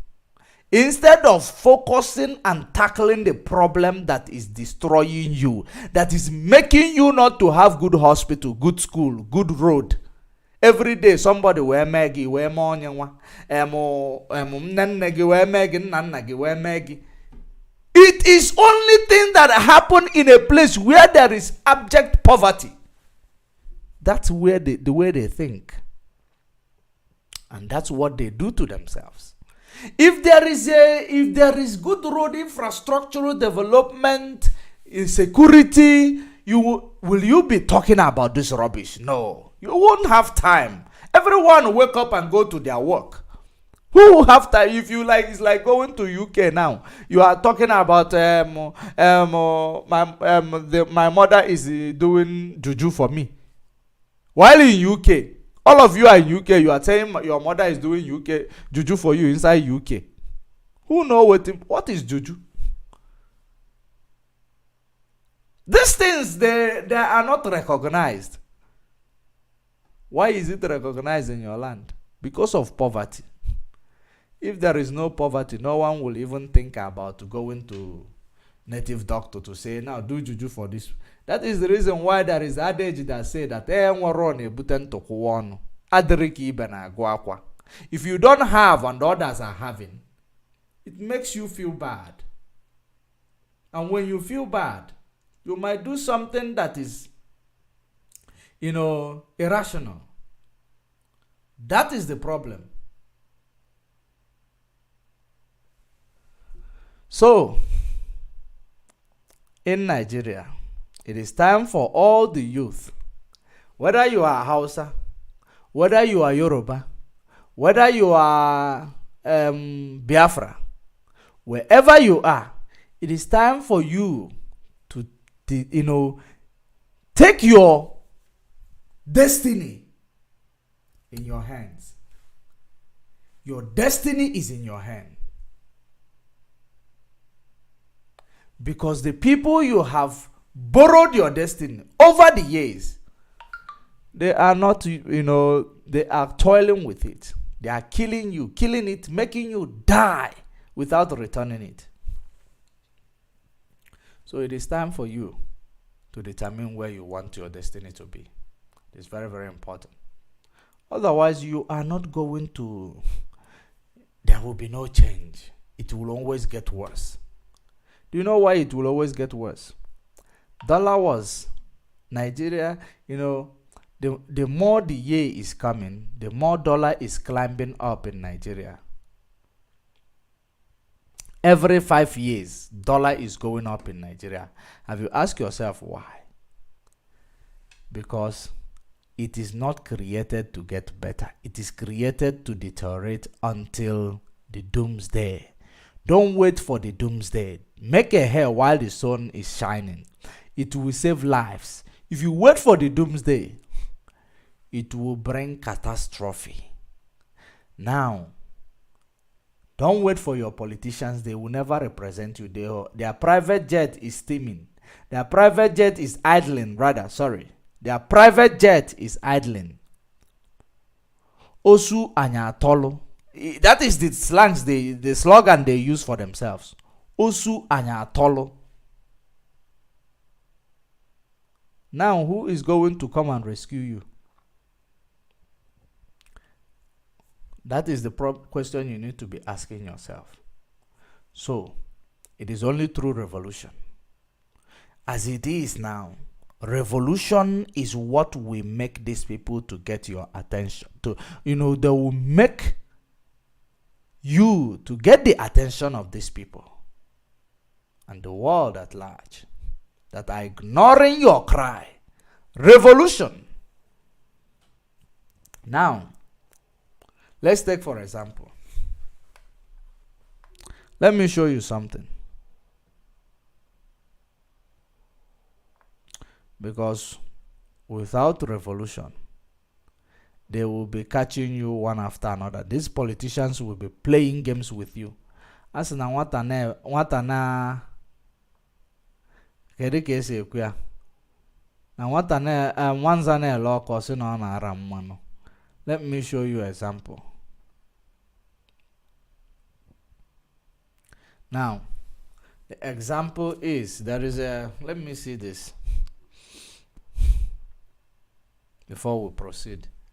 Easter, Tinubu, Atiku, Bajabia Amela, Peter Obi, other kicks against agent of disunity. Are you paying attention? They kick against agents of disunity. Peter Obi included though. The presidential elect, Senator Bola Ahmed Tinubu, the presidential candidate of People Democratic Party, PDP, Atiku Abubakar, Speaker of the House of Representatives, Honorable Femi Gbajabiamila, presidential candidate of the Labour Party, Mr. Peter Obi, the Catholic Archbishop of Abuja, Reverend Ignatius Kaigama, and the governor of Delta State, Cross River, Bayelsa, Ogun State, Enugu, Nasarawa, and Imo State have called on Nigeria to shun the agent of disunity in the country. In his Easter message, Tinubu stated that peaceful, strong, unity, and prosperous country is achievable if Nigeria eschews divisive, parochial, ethnic, and religious sentiments and rivalries. Tinubu rejoiced with Christians in Nigeria and all over the world who are celebrating Easter. He urged everyone to reflect on the priceless and sacrifice and limitless of love for mankind. Where was the love when they were rigging an election? Where was the love when they rip you of your right under democratic dispensation? Where is the love? Where is the unity? For you to promote unity, you need to give honor to those whom honor is due. Right? So have you seen how fake their love is? How fake? Their love is very fake. Very, very fake. They will beat you and tell you not to cry. Have you now seen how all these politicians will come together and tell you, let's promote unity? I'm telling you, one day people will come and tell you for the sake of being scared. And it is not wise for you to rally about a person who chickens out. Do you know the reason why we follow Mazen Nnamdi Kanu? Come rain, come sun. He is a man.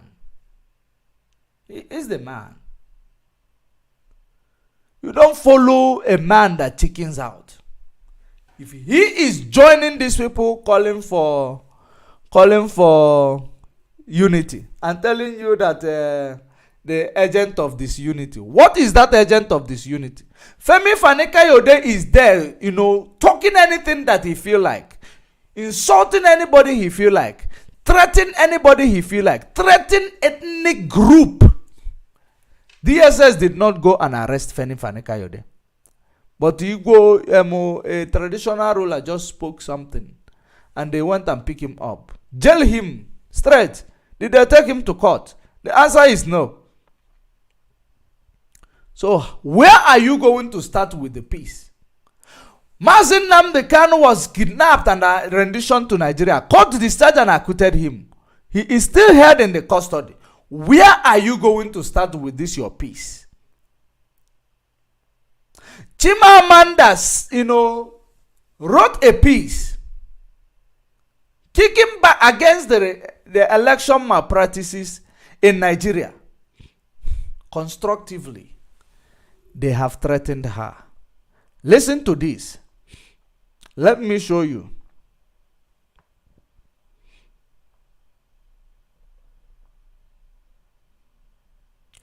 Because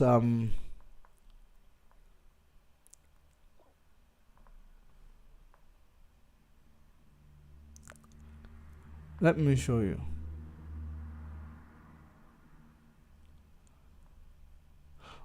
Okay, now let me show you that.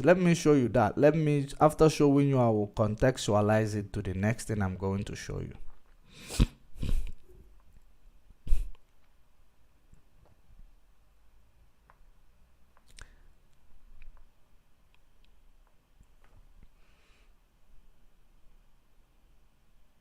One day you will see Peter be telling you it is all right. Let's forget. Let's move forward. After you giving you all hope, that's when you will know that he's also a double agent. I'm telling you, those one Nigerianist. If Peter Obi begin tomorrow to preach otherwise, let's accept it. It means that he's a double agent. He's wasting your time. I'm telling you, any day he starts speaking from both sides of his mouth, he's a double agent. Now, listen to this. Because he cannot cause problem for all of you that support him, and he will come and become a good man. Let's make peace. And the problem that he caused you, he will never amend it. He will come and tell you, let's make peace. A coward. Listen to this. In an apparent move to ensure, okay, let me see the heading. Tinubu's aide Dele Aleke differs with Chimamanda on outcome of 2023 election. Listen attentively. I want you to listen to the constructive threat they have given to her. And I know why they are constructive about it. Chimamanda, in an open letter to Biden, criticized the U.S. government for congratulating Tinubu on his victory at the poll. Now, in an apparent move to ensure the President of the United States, Mr. Joe Biden, sent a congratulatory message to President-elect Senator Bola Tinubu. His special advisor on communication, Mr. Dele Aleke, has faulted the claim by an internationally acclaimed novelist, Chimamanda Adichie, that the All Progressive Congress could not have won the election if the result had been uploaded in real time to the INEC result viewing IREV portal. Chimamanda, in an open letter to Biden, criticized the U.S. for congratulating Tinubu on his victory at the poll. Though the U.S. has congratulated Tinubu, its president has not formally sent a congratulatory message from the White House. In Chimamanda's open letter titled Nigeria's Hollow Democracy, published in Atlantic, in a United States-based newspaper, she noted that something remarkable happened on the morning of February 25, the day of the Nigeria presidential election, Many Nigerians went out to vote, holding in their heart a new sense of trust, cautious trust, but still trust. Now, in the letter, she argued that the following was a breach of the trust when, on February 26, social media became flooded with evidence of voting irregularities. Numbers crossed out and rewritten. Some originally written in black ink had been rewritten in blue. Some blunderingly white out with Tipex. That's what they wrote. The election had not only been rigged, but done in such shabby manner that it insulted the intelligence of Nigerians. According to her, the ruling party candidate, Tinubu, was eventually announced as the presidential. I don't know why they're repeating all these stories instead of going straight to the point. Rage is brewing. Adichie said, especially among young people, the discontent, the despair, the tension in the air have not been this palpable in years. The novelist faulted the United States Department response in congratulating Tinubu and accepting the result. American intelligence surely cannot be so inept. A little homework, they will know what manifestly obvious to me. And so many others. The process was... Okay, let me shift a bit.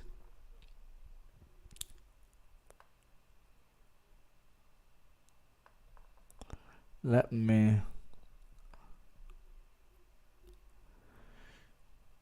She told that you have spoken the importance of global community democracy. Okay, that is part of the message, and she argued, okay. Okay, let me go to the man in a rejoinder. What this Aleke, Tinubu's aide, Aleke said. Let me go straight to that. Aleke in a rejoinder said the novelist would be lucky to avoid being asked to prove her allegation in court. Have you seen the constructive threat there? Maybe you don't understand it, but that is a constructive threat. Aleke in a rejoinder said the novelist would be lucky to avoid being asked to prove her allegation in court. Chimamanda will be lucky if she does not have to prove this weighty allegation in court, he said, while trying to prove the credibility of the election. Aleke stated that the decision of the Labour Party's presidential candidate, Mr. Obi, and his counterpart in the new Nigeria People Party, NNPP, Mr. Rabiu Kwankwaso, to defect from the PDP to LP and NNPP, respectively, helped Tinubu to win election. It is instructive that Peter Obi and Rabiu Kwankwaso broke away from the PDP to contest the election on the platform of LP and NNP, respectively. Had the PDP contested the election as one with Obi and Kwankwaso in its fold, winning the election would have been uphill, almost impossible task for the APC. But contesting on 3 separate platforms against the ruling party, as they did, the victory of APC was logically and empirically inevitable, he wrote. Now, let us come in before I continue to read. There where they talk about the ruling party. It is not mandatory for a ruling party to win election. It is not mandatory. It is not there is, because the track record determines whether ruling party is a good candidate to win an election. Track record. The track record of Buhari, APC. I believe Buhari is the first president of APC, right? The first president of all people's. Is it the APC? Is it all people's criminal, or is it all people's criminal, or all people's? Or is it the APC, all people's Congress, or yeah, all people's Congress? He is the first president in all people's Congress, and there is nothing that will give them the vote coming out from this present administration. Is it the taking away of Naira? The present administration starve people, make people to cry in the bank from accessing their money. Pre-election, this president brought terrorism more than ever before. This present administration, under all people's criminal, brought calamity. All people's Congress, sorry, brought calamity in the land, brought more division than ever in the land.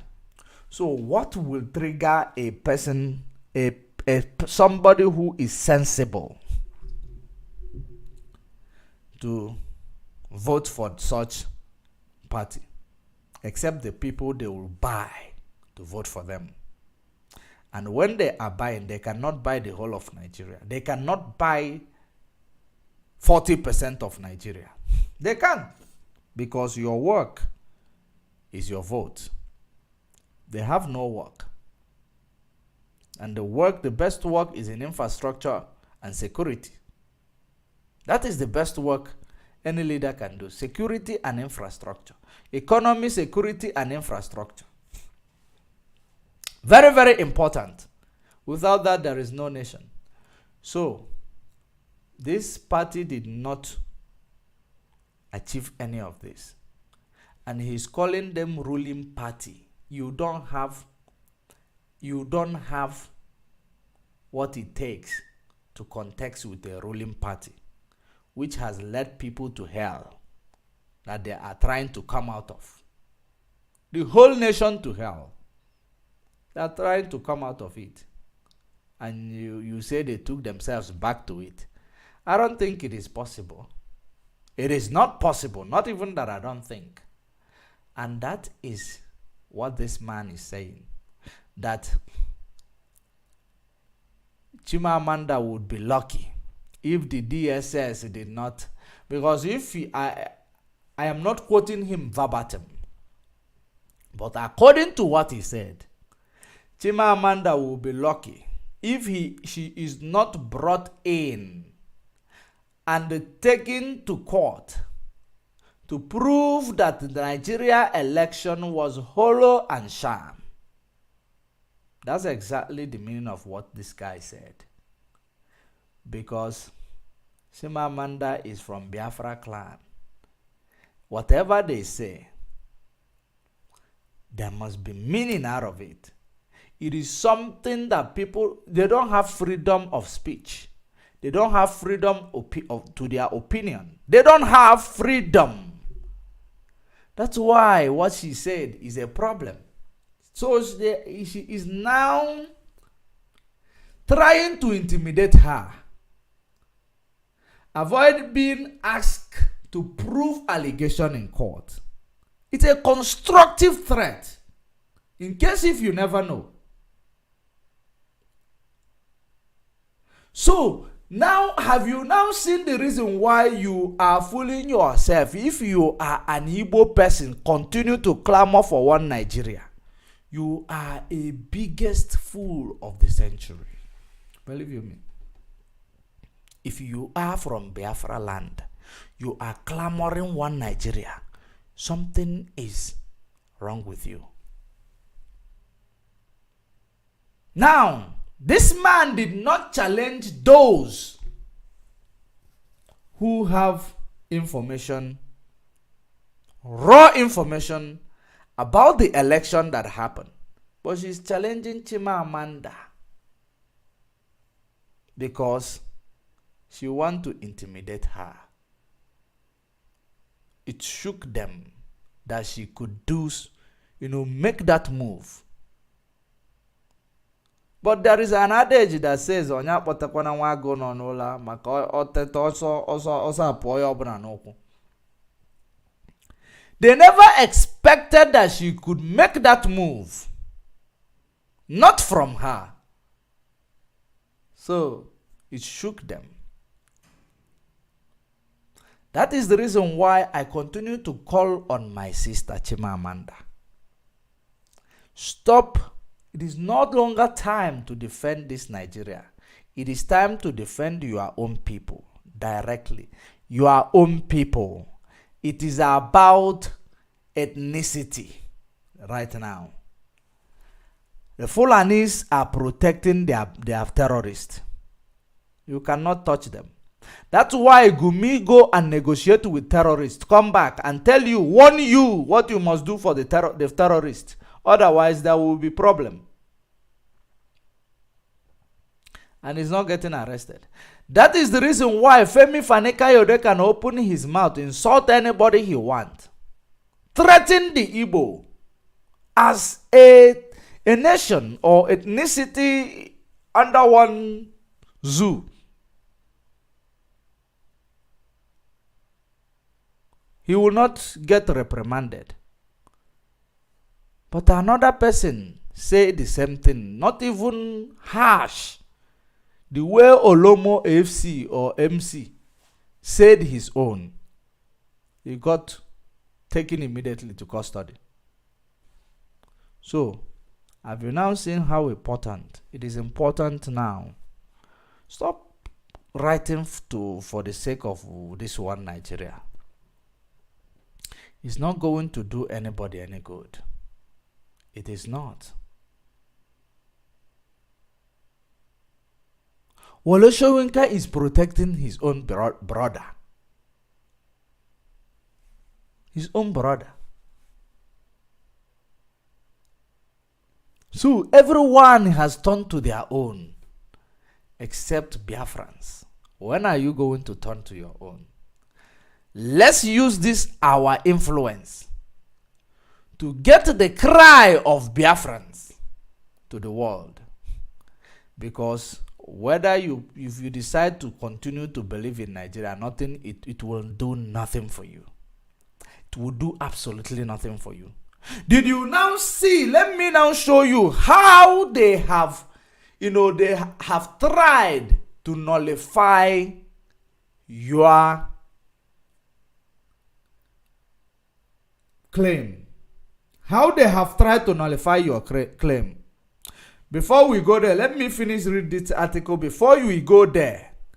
How they tried to nullify your claim by bringing a new one. He noted that Chimamanda also based her opinion on the outcome of election on flawed opinion polls conducted before the 25 February election. Chimamanda had pinned her hopes on a possible Obi victory, partly on prediction of flawed opinion polls, some of which were predicted on statistically negligible and thus unreliable sample size, and others on no discernible empirical basis whatsoever. Opinion polls do not win election, Aleke said. Aleke questioned Chimamanda's knowledge of Nigeria's electoral laws and role of technology in the last election. Chimamanda betrays her ignorance of Nigeria politics and unwittingly misled her readers. He added, without the slightest shred of evidence, Chimamanda avers that INEC inability to upload result of the presidential election online as promised on February 25 was not due to technical hitches, but rather deliberate human mischief and manipulation to rig election. In her words, if results were updated right after voting was conducted, then the ruling party, All Progressive Congress, which has been in power since 2015, would have no opportunity for manipulation. Technology would redeem democracy result. The redeemed democracy result will no longer feature more than voters. Nigeria will no longer have their leaders choosing for them. Aleke described Chimamanda's claim as a mischievous distortion of reality and utterly laughable. According to him, the introduction of the bimodal voters accreditation system (BVAS) in the 2023 election for the first time indeed helped to ensure that only duly accredited voters could vote. Aleke argued that it was now no longer possible for party agents in collision with unscrupulous electoral officials and security agents to simply thumbprint ballot papers and stuff ballot boxes in favor of certain parties and candidates. He insisted democracy in Nigeria was thriving, contrary to the acclaimed author's claim, describing her as an unrepentant Igbo jingoistic, arguing that Obi had campaigned based on religion and ethnicity. He insisted the former Anambra State governor would never emerge Nigeria's president, having based his campaign on those factors. Now, have you now seen how they are trying to also twist it that Obi campaigned based on religious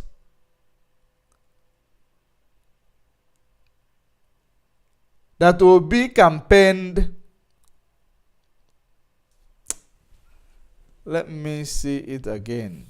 Obi campaigned based on religion and ethnicity.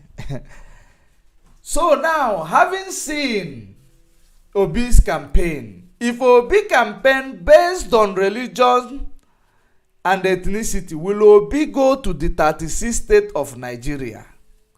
One after another. I believe he made it to, or maybe he didn't make it to 36 states because of terrorism. I don't know. But I know that Obi visited northern Nigeria, west, more than he visited his own place. So how then will you argue that his campaign is based on ethnicity and religion? Obi even went to the Emir and acted like Muslim. He went there. So how is his campaign based on religion and ethnicity? The question that all of you who know the truth and who have, if you still have your conscience with you, to answer it. Not like I am promoting Obi or anything, but in reality check, let us be realistic.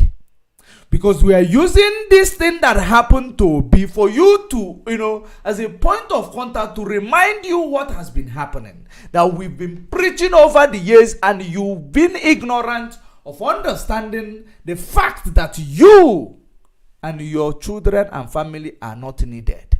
One Nigeria is a shamble, is a sham. It is a scam. Now, let's stretch it to the INEC claim. The latest INEC claim. Let us stretch it to the latest INEC claim. Because I know I brought all of it. After this, I am not going to go further to this Nigeria sham. I am going to go to this self-acclaimed Prime Minister of Government in Exile to break it down. There are many things we had to talk about. The reason why we always stay long when we come is that we do it while we can. We don't know when we're going to have time to do it again. That's the problem. So let me show you something now. The claim of the INEC, latest one.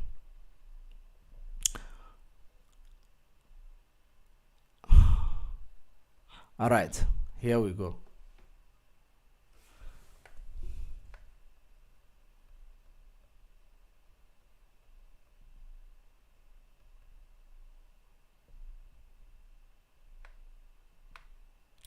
Okay, this one is a video where they say the INEC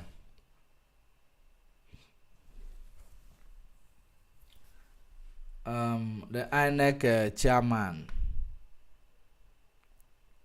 I just want you to see. I want you to see the. I hope you saw the write-up. Okay, let me increase the resolution. I don't know if you can see it. Of course you can.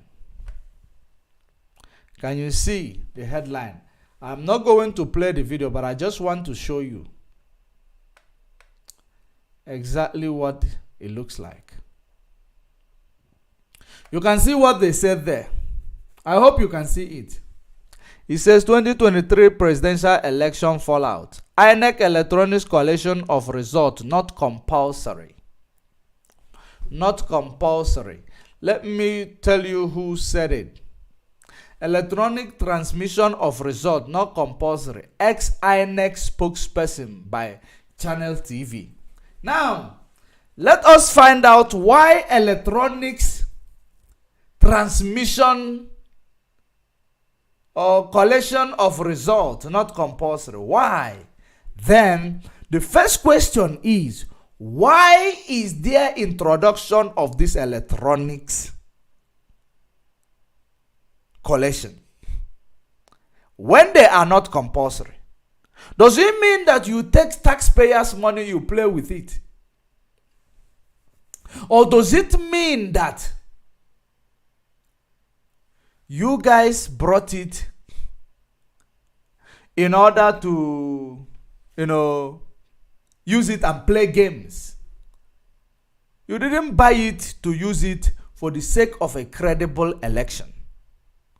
If you say not compulsory, does it mean that you are using something that is trying an error?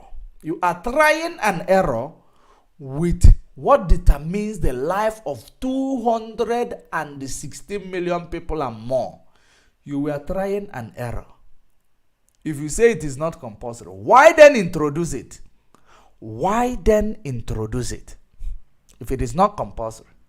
That election, pre-election, on the election eve, it was announced that election is going to be conducted, or collation is going to be conducted through the BV whatever, the election electronics transmission, through electronics transmission. Now on the day of election, it was not the case. Then you will now see post-election, you find somebody telling you it is not compulsory. Then why did you introduce it pre-election? So there is a shady stuff there. Why did you introduce it at all? Because this is something that determines the life. This is the heart of democracy in Nigeria. You introduce something that is not compulsory. And now, that thing that is not compulsory, people people actually trusted you because of something, that thing that you claim is not compulsory. People trusted and believed that, with this, we can get a better deal. Not knowing that that thing is not compulsory. They just introduce it to act like they are going to give you a credible election. But little did you know that, it was just there for being their sake. They're playing games with you. Because if that thing worked, there will be no extra numbers and extra scratching and marking. There will be no such. But it wasn't there. That's how they want to nullify the claim of the people who were in the polling unit. The evidence that people presented directly from the polling unit, live and direct. The social media does not lie. So if eventually this man is saying that if you have to present evidence, there is a lot of them. There is a lot of evidence. People were on the ground in polling units where all these things took place.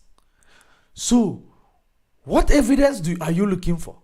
Or you can actually bring one or two people in the polling unit and they testify what happened in polling unit. Is that not an evidence? Eyewitness. That is what is called. Eyewitness. Not even a video. Eyewitness. So, have you now seen? You will never get anything good from Nigeria. It is up to you to actually tell yourself exactly what you are looking for. I am telling you the honest truth. Tell yourself exactly what is it that you want. If at all you know what you want. Because if you are sensible, it is time for you to revolt against this system that brings a bloodbath. It's time to revolt against this system that is bringing a bloodbath. Revolt against it. That's the only way you can get out of it. Otherwise, if you continue to think that you will complain, things will get better. Nothing is going to get better, I can assure you. Absolutely nothing is going to get better. Rather, the politicians will unite at the back and be acting like they are fighting. Small time they will come and they will think that the reason the time you will forget because you are staying in the zoo. I'm a Zazu, living in the zoo. I'm a zoo. I'm a Zazu, live in the zoo. By the time you will forget, they will give you banana, you forget. That's how this politician sees you to be. They give you banana, you just forget. Because you are a Zazu living in the zoo. And the P2B will come and tell you it's okay. Let's unite. Every power of this unity. Any power of this unity, we say no to it. That's the English he will come and speak to his obedient movement. Now you heard that P2B was partially detained in the UK. You ask yourself, why was P2B detained in the UK? There was something that I was playing to you day before yesterday from Boris Johnson, where he told you that Prince of London was arrested for loitering.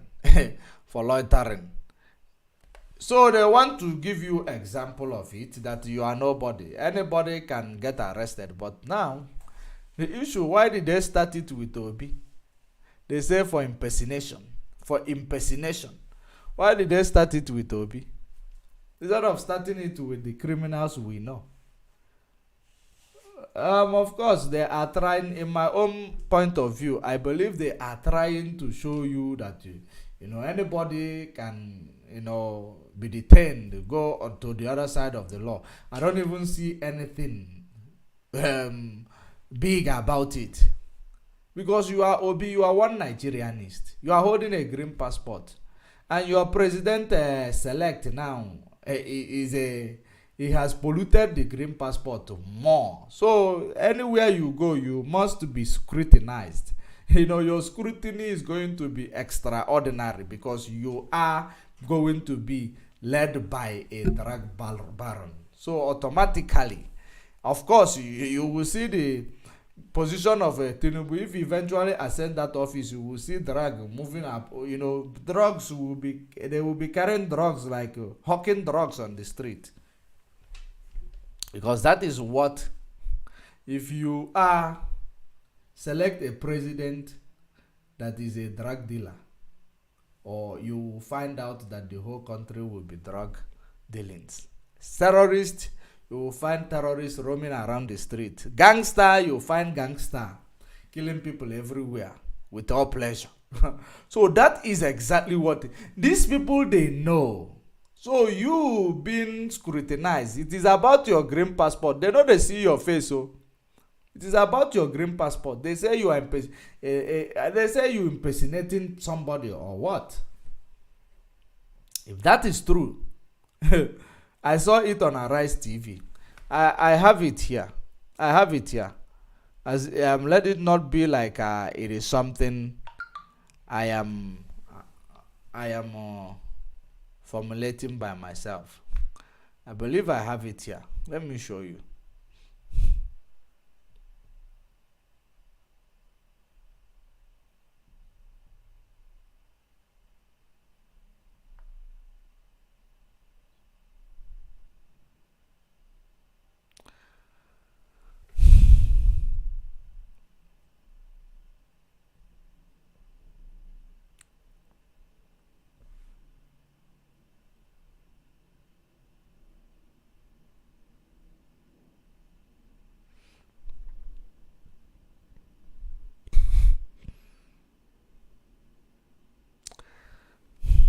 Okay. I think the link is not here. Let me bring it to you. I think I still have the... Is it in front of me? Oh, that means I didn't copy the link. But if you check it on Arise TV, you will find it on Arise TV. Let me bring it to you, definitely. Let me not say if you check it. Let me bring it to you. Let me search it and bring it in front of you.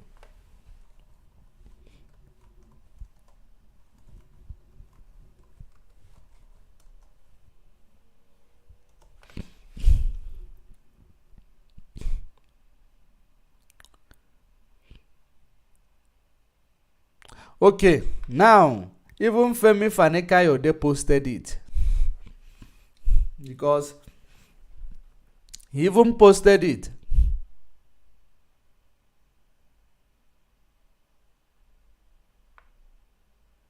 He posted it. Oh, let me bring it in front of you, of your screen, because I saw it on Arise TV today.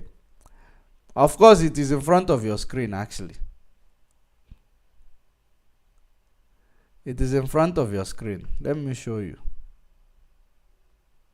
He is laughing. He is laughing at Peter Obi. He is not aware that he's the next.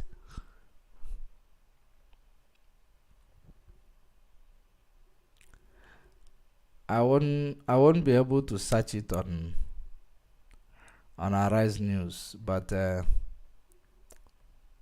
will be able to bring it and show you. Did you see it? Peter Obi escorted, detained, and deported back to Nigeria like a common criminal. Hey, this one is even more serious. Peter Obi accosted, detained, deported back to Nigeria like a common criminal by British authorities. Why didn't you say yes? Why didn't you say yes, Daddy? Why didn't you say yes, Daddy, to the immigration officer? Or better still, why didn't you call the little Englander or the little diva to put in a word for you? This guy is very insultive. Wow. This guy called Femi is very, very insultive. He's a spoiled brat. That's what he is. He's a brat. I know people like him. I know people like him very well. They are spoiled brat. They don't have a, they don't have, in fact, they know how to, insult people. Very well. So Peter Obi was actually bundled back from Britain. Ndekelo Nigeria. These are the people who created Nigeria. They talk about, in the details of the news, they talked about the possible reason why he was detained. That he was impersonating somebody. Of course, we know that even if you Peter Obi has been making wave on social media everywhere, even on the mainstream. You can't tell me that they didn't know it was your almighty obedience that they bundled him back. Even according to this one now, he said they bundled him back. So, have you now seen? He was accosted, detained, and later bundled back like a common criminal. Wow. Hi! Who is going to stand there for you? Nobody. Only IPOB. Only Biafra is going to restore your dignity. Without Biafra, you see, all of you, you are doomed. Without Biafra, you are doomed. You see why we must get Biafra by fire, by force. You see why we must start looking for alliances. Because new ones, fresh alliances. And the alliances must start with our own people in Africa. Our own people in Africa. We must start from there. Charity begins from home. Now, have you now seen the reason why it is very important? We must start an alliance. Because where it is going, the people who created you, they are not ready to respect you.